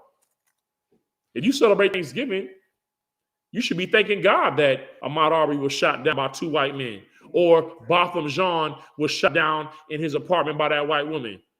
It makes sense why that black judge got off the stand and handed her a Bible and gave her a hug, because we should be thankful. You're a hypocrite and a filthy individual when you try to protest the death of our people, but you still celebrate these holidays, man. You can't get mad at your oppressor for killing your people, but then celebrate his birthdays. You love the white man. You care more about your children's happiness than you do the Lord and His law. You care more about the fake love of your children than you do the love of the Lord.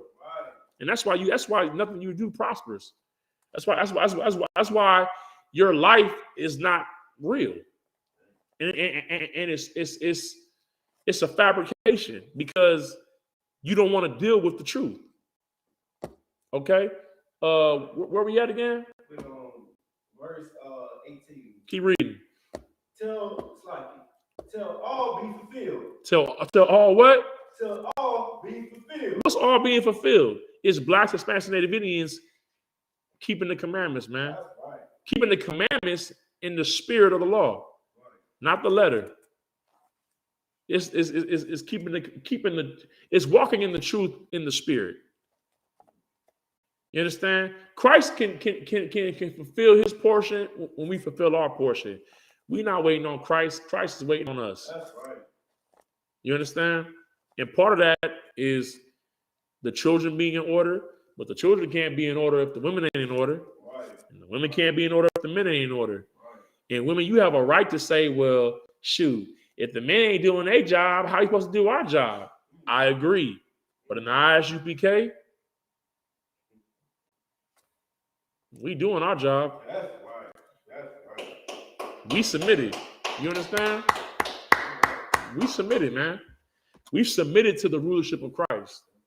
Who is our king? Yahushua. Who do we fear? The Father we fear.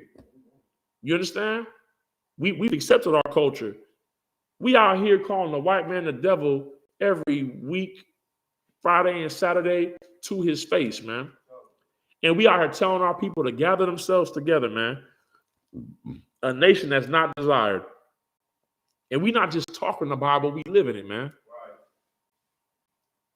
Sisters, what's your excuse? Because you want some Jimmy Choos? Huh? Because you want some red bottoms? Because you want some Gucci, some Fendi? Because you want to go on vacation?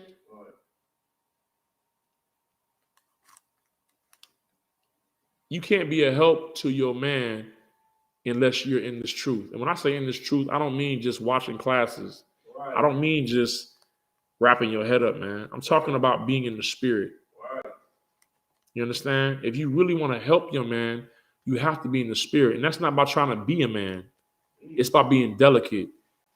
You know, it talks about in the book of Ruth how she laid at Boaz's feet.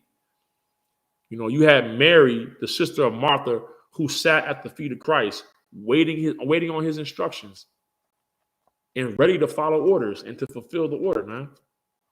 You understand? Keep reading. So good. Verse 19.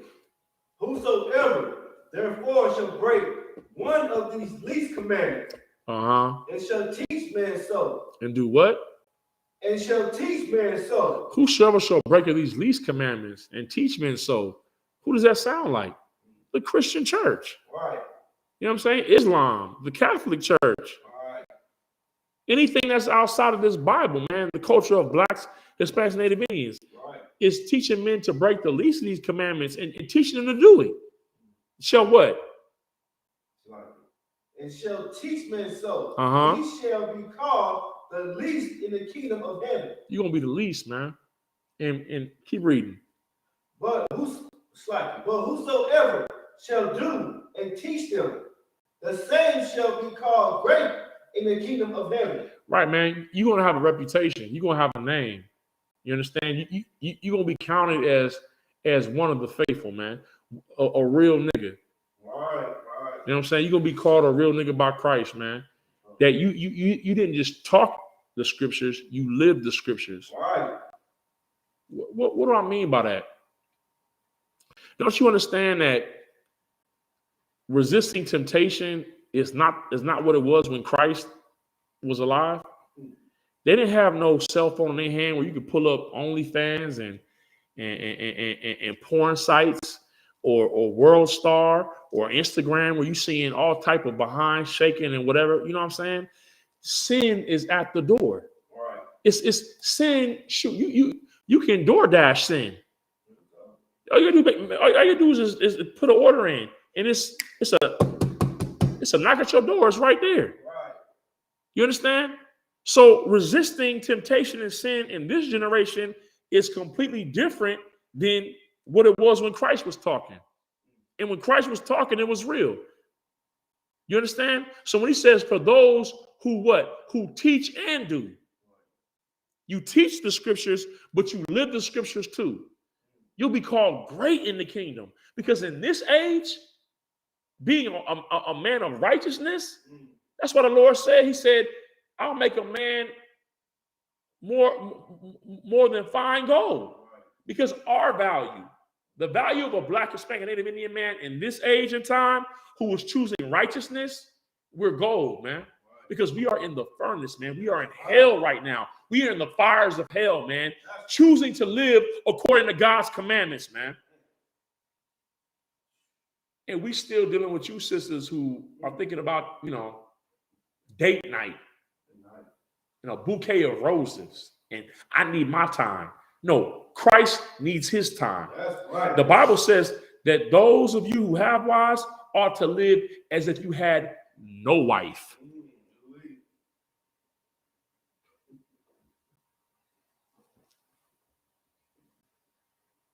Because time is short. You sisters ain't thinking about Ukraine and Russia and the invasion of Russia. I mean, the Russia's invading Ukraine in World War III. You ain't thinking about that. Right. Because, your desires towards your husband. You're not thinking about that. You're thinking about you. You understand? But this life is bigger than your personal desires, man. This life is bigger than that. If you want to serve the Lord, serve your husband, man. Right. You understand? You having salvation right now is you serving your Lord. Whether it be now, if you don't want to have a husband and you want to serve the school, so be it. But if you have a husband, then you don't have a choice. Well, Salakia, you do have a choice. This is America, the land of the free. You know what I mean? You could go do what you like. You can go out there and leave your man and, housewives of, I don't know, was it Orange County now? Housewives of, I don't know, Hollywood, housewives of Chicago. I don't know what they got going on now, man.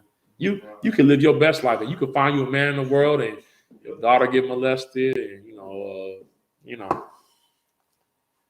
he asks you to do a threesome, and you feel like, hey, I got to please my man, but he do take me shopping. I get to go into the Gucci store and get what I want.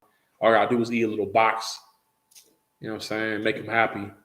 Let another woman in my bed, and we give him due benevolence. Just a little bit of homosexuality. A woman changing her nature for that which is unseemly, right? Or you could choose a priest who's going to have a standard over you. You know what I'm saying? And tell you how to dress, and tell you how to speak, and tell you how to speak to him, and tell you what job to take and what job not to take, where to live, where not to live, how much food to store up. You understand? To tell you to go to them sewing classes. And shout out to the sisters that are in the ISUPK clean sewing classes who are faithfully going and learning an ancient art. You know what I'm saying? There's not a lot of sisters out there who know how to make clothes. You understand? Shout out to you sisters, man. It's an honorable thing. You understand? Keep reading, priest. Don't come. Verse 20. For I say unto you that except your righteousness shall exceed the righteousness of the scribes and the Pharisees, ye shall in no case enter into the kingdom of heaven. A sister in the chat said they had a temptation, just a different kind. No, it's not that they had a different kind of temptation. There's nothing new under the sun. Remember that. What the Bible said is true, not what you. Okay. They didn't have a different kind of temptation. There were strippers in those times. King Herod had a stepdaughter. He took the wife of his brother. Okay. The wife that he took was his sister-in-law, but he took his brother's wife, and she had a very attractive daughter. And John the Baptist was a prophet. He was a prophet of the Lord, but he wasn't in the truth because he didn't follow Christ. But he condemned Herod for taking his sister's wife. And like any unruly, shameless woman, she got offended. You know what I'm saying? Because she had a husband, but she didn't stay with her husband, and she got with Herod. You know? And so, as the scriptures say in Ezekiel, as the mother, so was the daughter. She wicked and her daughter wicked. And the daughter's offended too. You know, a lot of times, man, a lot of sisters, man, you know, they let their daughter do the dirty work. You know what I'm saying? They don't want to get their hands dirty, so they let their daughter represent what they really are on the inside, man. You understand? It's a lot of that going on, man. You know what I'm saying? But anyways, John the Baptist is saying you're in sin. He's telling the king of Judea that you're in sin, King Herod. So Herod, he didn't fear God, but he did respect John as a prophet. So he locked him up in prison so John could stop going out in the corners talking about how wicked he was. But the wife was like, "You letting this fool live?" You know what I'm saying? You know, I'm this. You know what I mean? He disrespected me, but he was like, "Man, he's just talking. Ain't no big deal. I got him locked up." But it was King Herod's birthday. It was his birthday. So for you out there celebrating birthdays, man, you say, well, King Herod, he was an Israelite. He wasn't an Israelite. He was an Edomite. You know what I'm saying? The Herodians, the family of Herod was white men. Okay? You understand? But, you know, he had a Israelite woman. Okay, so she was swirling. All right. Anyways, he has a birthday party, and his stepdaughter, his wife's daughter, decides to dance for him. She dropped it like it was hot. You know what I'm saying? She twerking and shaking. And he gets so enraptured. Y'all know how it is, man. You know, some of our sisters, man, they know how to move that thing, man. You know, they know how to get your attention, man. You understand? And she moving that thing. And Herod says, yo, whatever you want, I'll give you up to half the kingdom. You got a lot of simps out there like that. A girl will shake that tail, shake that thing, and he ready to give up his whole half his check. No, sister, you gonna give me your check as a priest. Okay? But he ready to give up half his check. You know what I mean? He's simping. And the mother had already told the daughter what she wanted her to do because she knew what kind of man she was dealing with. That's why, man, you have to be stalwart, man. You have to be stand stiffly. You got to be strong, man. Right. You understand? Just because you lose a rib, you got to lose your spine. You understand? You don't take heed to the woman. But she knew what kind of man she had. She knew how weak he was. That's why she chose a weak man. She left the man she was with because she wanted to choose a weak man who had power. Ain't nothing worse than a weak man with power, man. You understand? So she chose his brother, and she told her daughter, I want the head of John the Baptist. So when the daughter gets done doing her little freak thing and, you know, shaking it and twerking, she says, I want the head of John the Baptist. And immediately the king was in sorrow, like, damn, man, what did I say? But she wasn't just dancing in front of him. It was a whole audience there. It was a birthday party. And he already gave his word that he'd give up to half of the kingdom. So as a king, he had to keep his word. And John the Baptist got his head chopped off because of a girl twerking. Yeah. Ain't no different temptations. It's the same temptations, man. You understand? The things that were happening now were happening then. It's just that now the access to it is changed. When I was a kid, man, you know what I'm saying? When I was young, you had little porn shops, but you'd be ashamed to go up in there. You would see these little filthy white men going in at 11 p.m. and 10 p.m. at night, sneaking up in there and going into little booths and stuff like that. Or, you know, you might buy a little Playboy magazine and you have to hide it and wrap it up because it was a shame to have that. Now it's on the phone. You go on, your kids can go on YouTube and type booty, and it's gonna be twerking on YouTube. Your kids are exposed to it. In my time, you had to sneak up and stay up late and sneak out the room and try to watch Cinemax late at night, Cinemax after dark, or for a lot of y'all, BET after dark. In my time, it was HBO and Cinemax after dark, trying to catch them. You know what I mean? Some lasciviousness. Okay, it's the access that's changed. We're flooded with it. It's all around us. We have complete liberty. The white man has given us free reign to be as wicked as we want to be as unjust as we want to be. I mean, good night. You could buy you a goddamn a 3D printer and make your own AR-15s with no serial numbers, man. You understand? And go out there and commit murders and never get caught. Everything is at your fingertips. Sin is at your fingertips. So to resist sin in this time period and to keep the law is an honorable thing, man. It's a mighty thing. Okay, keep reading.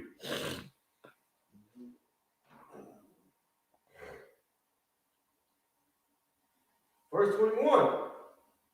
Ye have heard that it was said by them of old time, thou shalt not kill.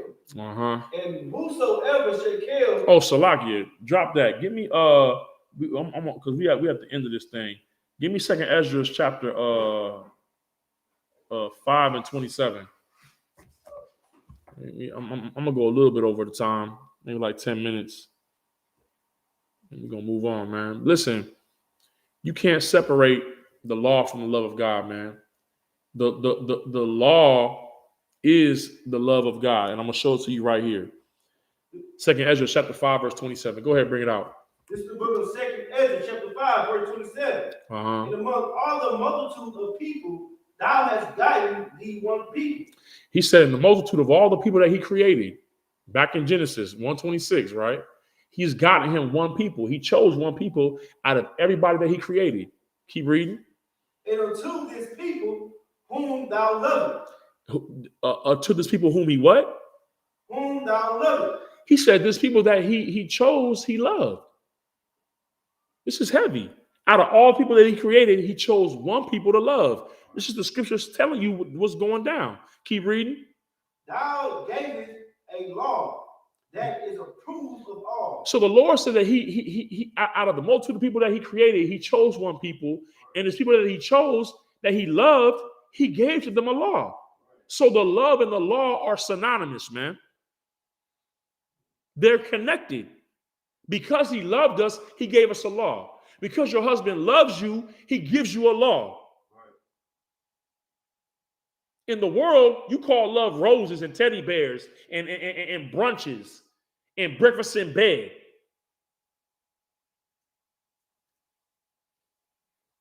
In the truth, the love of the Lord is the law. It's correction.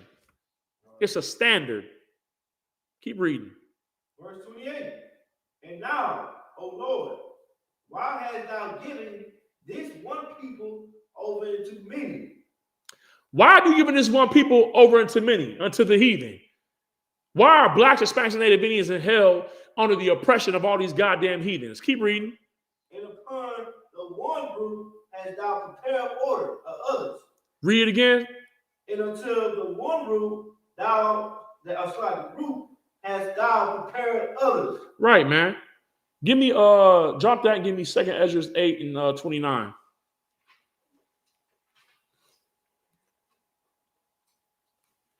This is the book of 2nd Ezra, chapter 8, verse 29. Let it not be thou will to destroy them, which have like the slack. Let me read from the beginning, slack. Let it not be thy will to destroy them, which have lived like beasts. He said, this is the prophet Ezra praying, Lord, let it not be thy will to destroy them who have lived like beasts. The Bible calls these other nation beasts, man. And living amongst them, we've learned to live like animals. The white man was raised in caves, man, on all fours, man. Right. You understand?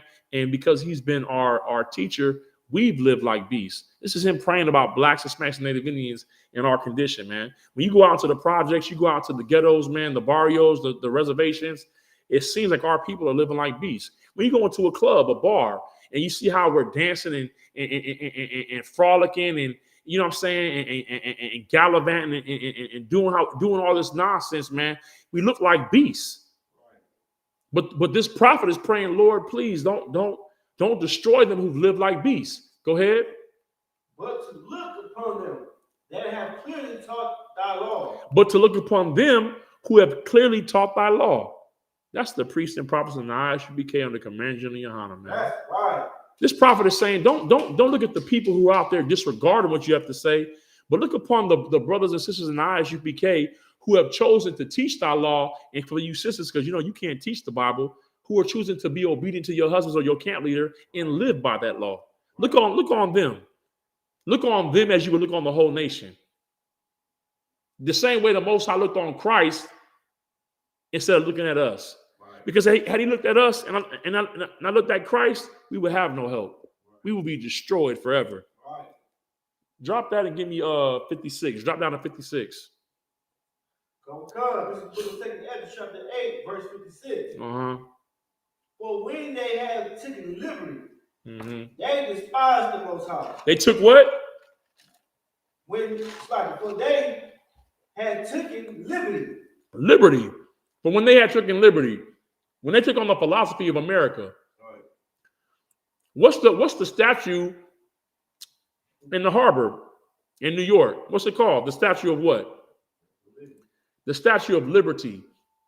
What does America preach that they want to give to the whole world?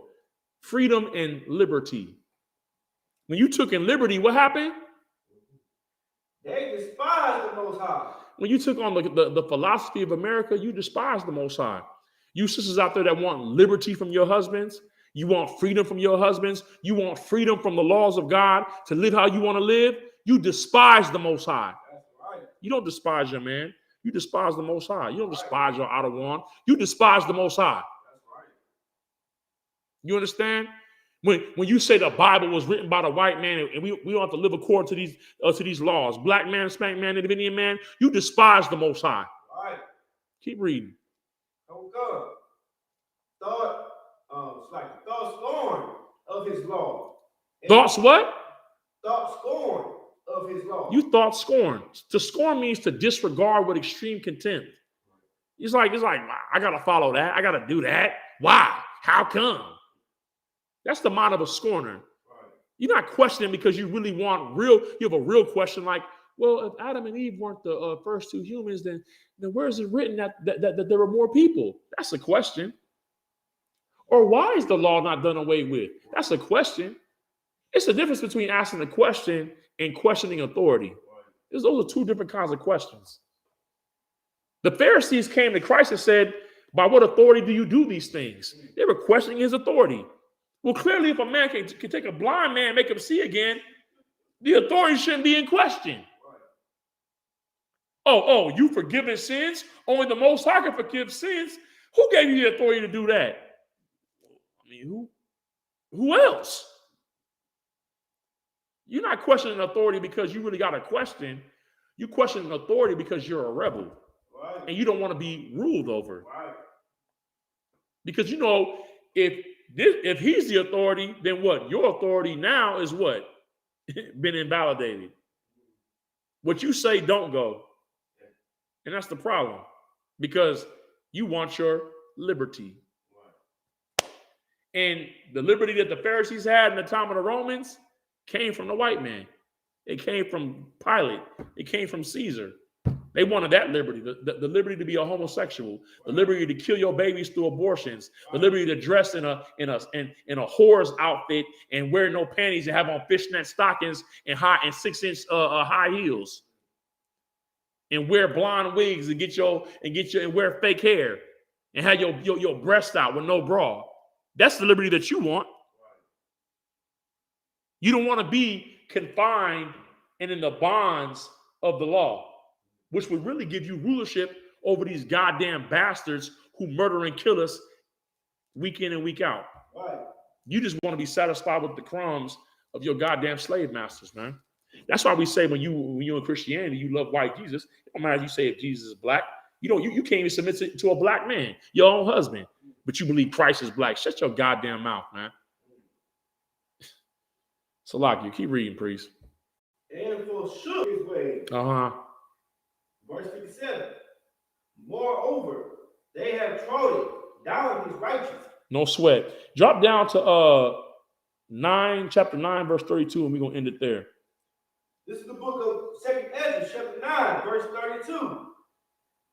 But our fathers, which received the law, kept it not, and observed not thy ordinance, and through the fruit of thy law did not perish. Right. So our fathers didn't keep the law. And that's what Christians say. Well, our forefathers couldn't keep the law, so it's impossible to be kept. But the Bible is saying that our fathers didn't keep the law because the Lord ordained the law, it didn't perish. The law is not done away with because our fathers didn't keep it. The law came from the Most High, and the Most High don't change.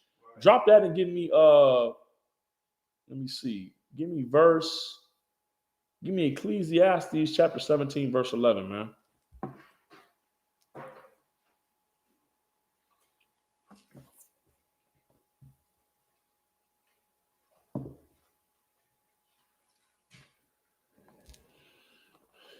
Ecclesiastes chapter 17, verse 11. Salakia.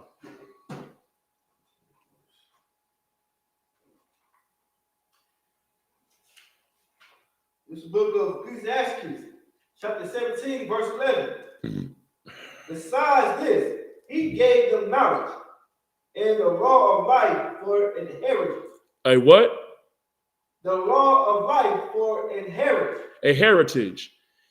He gave us the law of life for a heritage, man. And I spoke about that earlier, man. A heritage is what you pass down to your descendants, man. Right. The law can't be done away with. It's something to be passed down to our children's children and their children's children. You understand? But let me explain to you what happened to us. Give me Jeremiah 17:3. You understand? The law was our heritage. And who has tried to destroy that is the lies of the devil in the Christian church, man. Right. They want us to believe that we've lost our heritage, man. Who we are as the people, the records that we have of our people is in this Bible. Right. And that's why your Christian pastor has you starting at Matthew, going to Revelations. You know what I'm saying? Because he don't want you to go back into the history. You understand? He don't want you reading the Apocrypha, man, which shows you who you are, which shows you the white man oppressing us and ruling over us and trying to take away our heritage, man. When the Greeks were ruling over us, it was illegal to call yourself a Jew. It was illegal to keep your culture. And here in America, what do? They tell us to shave our beards, to cut our hair, right? So we can fit in with what? With white society, man. But the Lord is a nigger God, man. He's a black God, man. And he wants you, black man, black woman, to keep your culture, to keep your heritage, man. You understand? Go ahead and bring that out. 17:3. This is the book of Jeremiah, chapter 17, verse 3. Oh, my mountain in the field. Jeremiah chapter 17, verse 3. You sure that's what you got? Oh, my mountain? That shouldn't be that. Let me see. I could be wrong. 17, verse 4. Salakia. Okay, come. This is the book of Jeremiah, chapter 17, verse 4. And thou, even thyself, shall relax, discontinue from thy heritage. And thou, even thyself, shall discontinue from thy heritage. What is our heritage? The laws of the Most High, man. Right. The laws of this Bible, the laws that were given to us by Moses, man. We were discontinued from that heritage, man. Keep reading. And I will cause thee to serve thine enemies. When you're disconnected from your heritage, when you're disconnected from the laws of God, the love of God, you're going to serve your enemies, man. Do you know that paying bills is a sin? Nasalakia. Paying bills is a curse. You understand? We're subject to payments because we are under the curses. That's a curse from the Lord. To have to pay a utility bill, to have to pay a mortgage, a rent. The Lord gave us land for free. He gave us an inheritance. We went into Israel and took it from the Africans, and we had land to live on for our kids for free, man. You understand? He kicked out the wicked and established the righteous. And we had to pay no rent. We had to pay 10% to the priest for the temple. But what's 10%? What's 10 cents out of $1? That's nothing. That ain't what the white man has you doing, a tithe. The white man taking out 30%. He taxing you on your food, on your clothes. You paying a mortgage, property tax, water, lights, gas, trash. You understand? He's a thief. Right. He's not allowing you to live. You know what I'm saying? The Most High came to give us life and life more abundantly, man. He wanted us to grow and be fruitful and multiply. The white man wants you to be discontinued from your heritage so you can serve him. Keep reading. But in the land which thou knowest not. In the land that we know it's not, man. We didn't know about North America. We came over here to serve our enemies in a land that we knew not. Keep reading. For ye have kindled a fire in my anger, which shall burn forever. The Lord got very upset, man. He got very upset that we disregarded the laws of God, that we said it was done away with and chose the culture of the heathens, man. That's what happened, man. You know what I'm saying? And he punished us, man. And he cut us off from the very thing that we despised. We despise this law. So he said, okay, fine. You can go and live how you want to live. And by doing that, we had to serve our enemies, man. You're not smart and intelligent because you go work for a white man and make $90,000 a year, $100,000 a year. You're not smart. You're a slave. Right. You're a slave. You're a slave that gets paid $100,000. You're not better than the sister or brother that's in McDonald's getting minimum wage. You still getting oppressed, man. Your son can still get shot down by the police. That does not protect your son. The only thing that can protect blacks, Hispanics, and Native Indians from death is this law. With that, give me Baruch 4:1, and we're going to end on that scripture, man.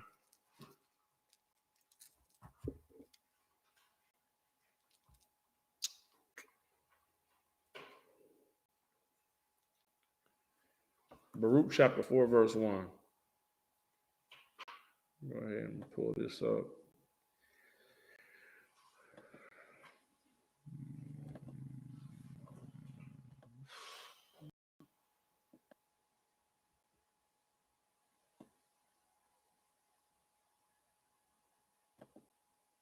This is the book of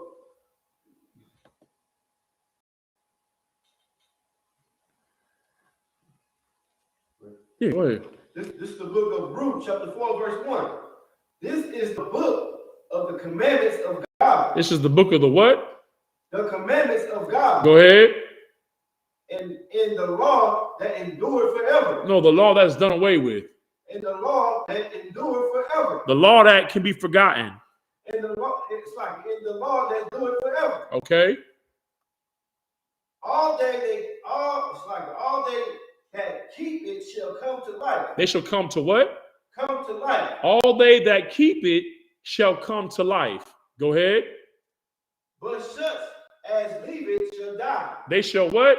Shall die. They're going to live their best life. Shall die. They're going to go off and you know, they'll figure out a way on their own. Shall die.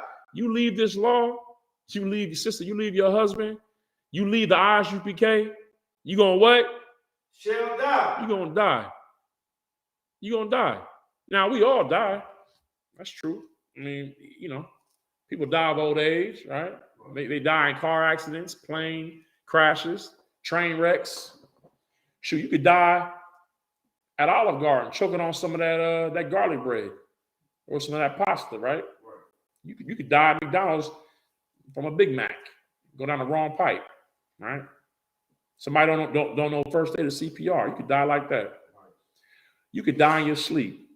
But the death that the scriptures is talking about is the punishments and the curses, man.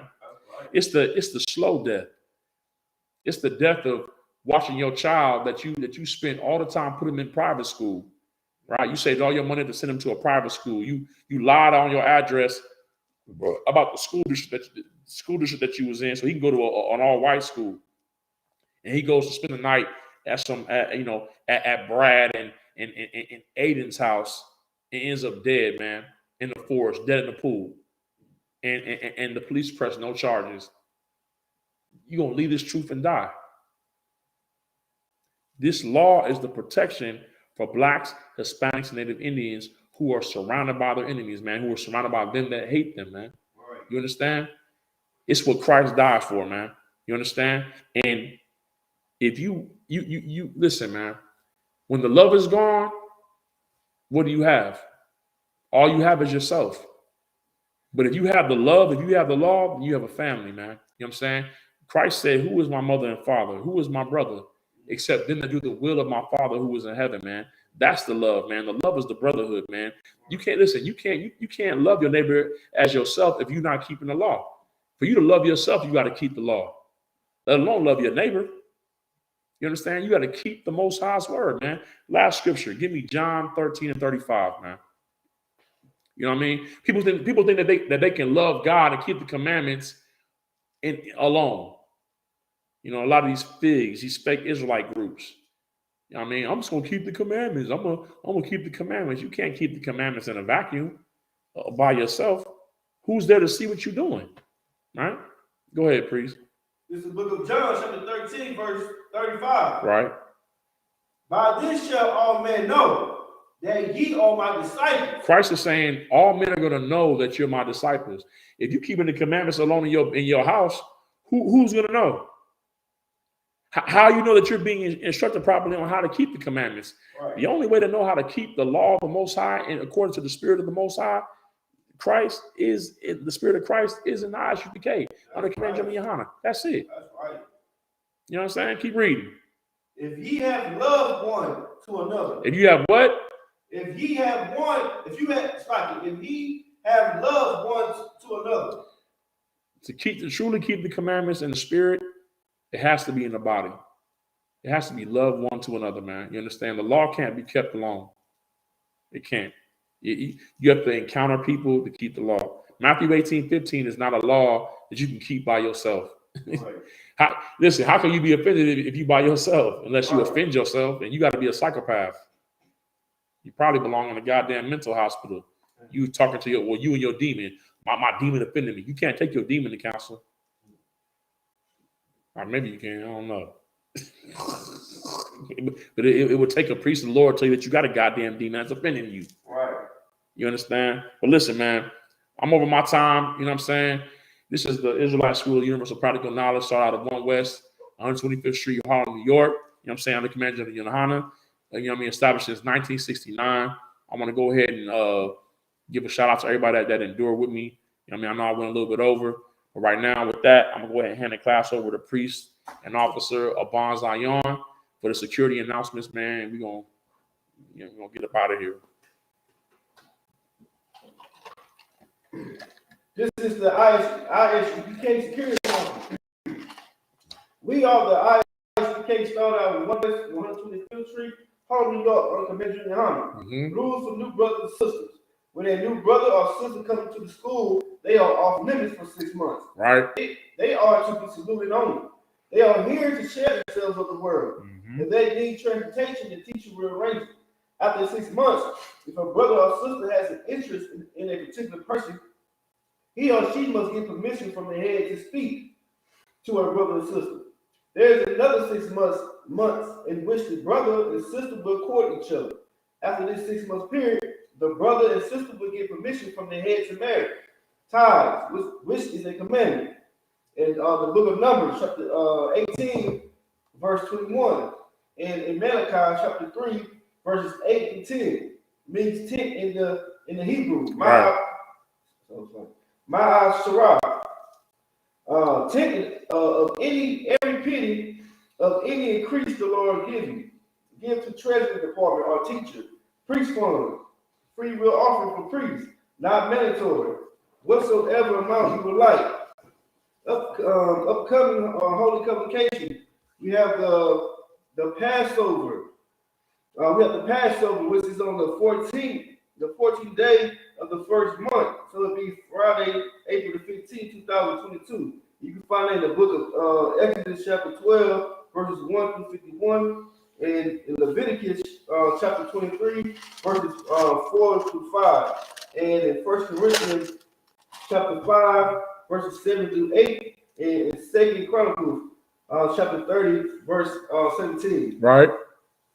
Reminder Akim and Aqua to check the bulletin board in the hallway. If anyone wants to be a trooper in the school, to start wearing all black. Boots, shirts, pants, headband, and scarf. And that concludes the ISUPK security announcement.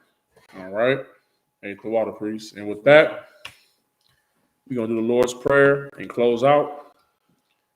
So Imijam, which means to stand. Sorry. We're going to face the east. The Lord's Prayer in Hebrew. Abinado. Shabbat Shemayim. Kodash. Hayah. Shabkat. Yahweh. Malakmakah. Taba'ah. Ratazayakah. Hayah. Aisha. Ba'aratazah.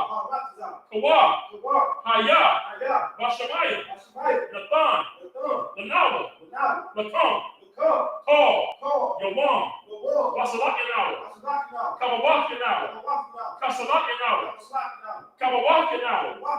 Wala'ah. Taba'ayanawa. Salakia. Tabaya'ayanawa.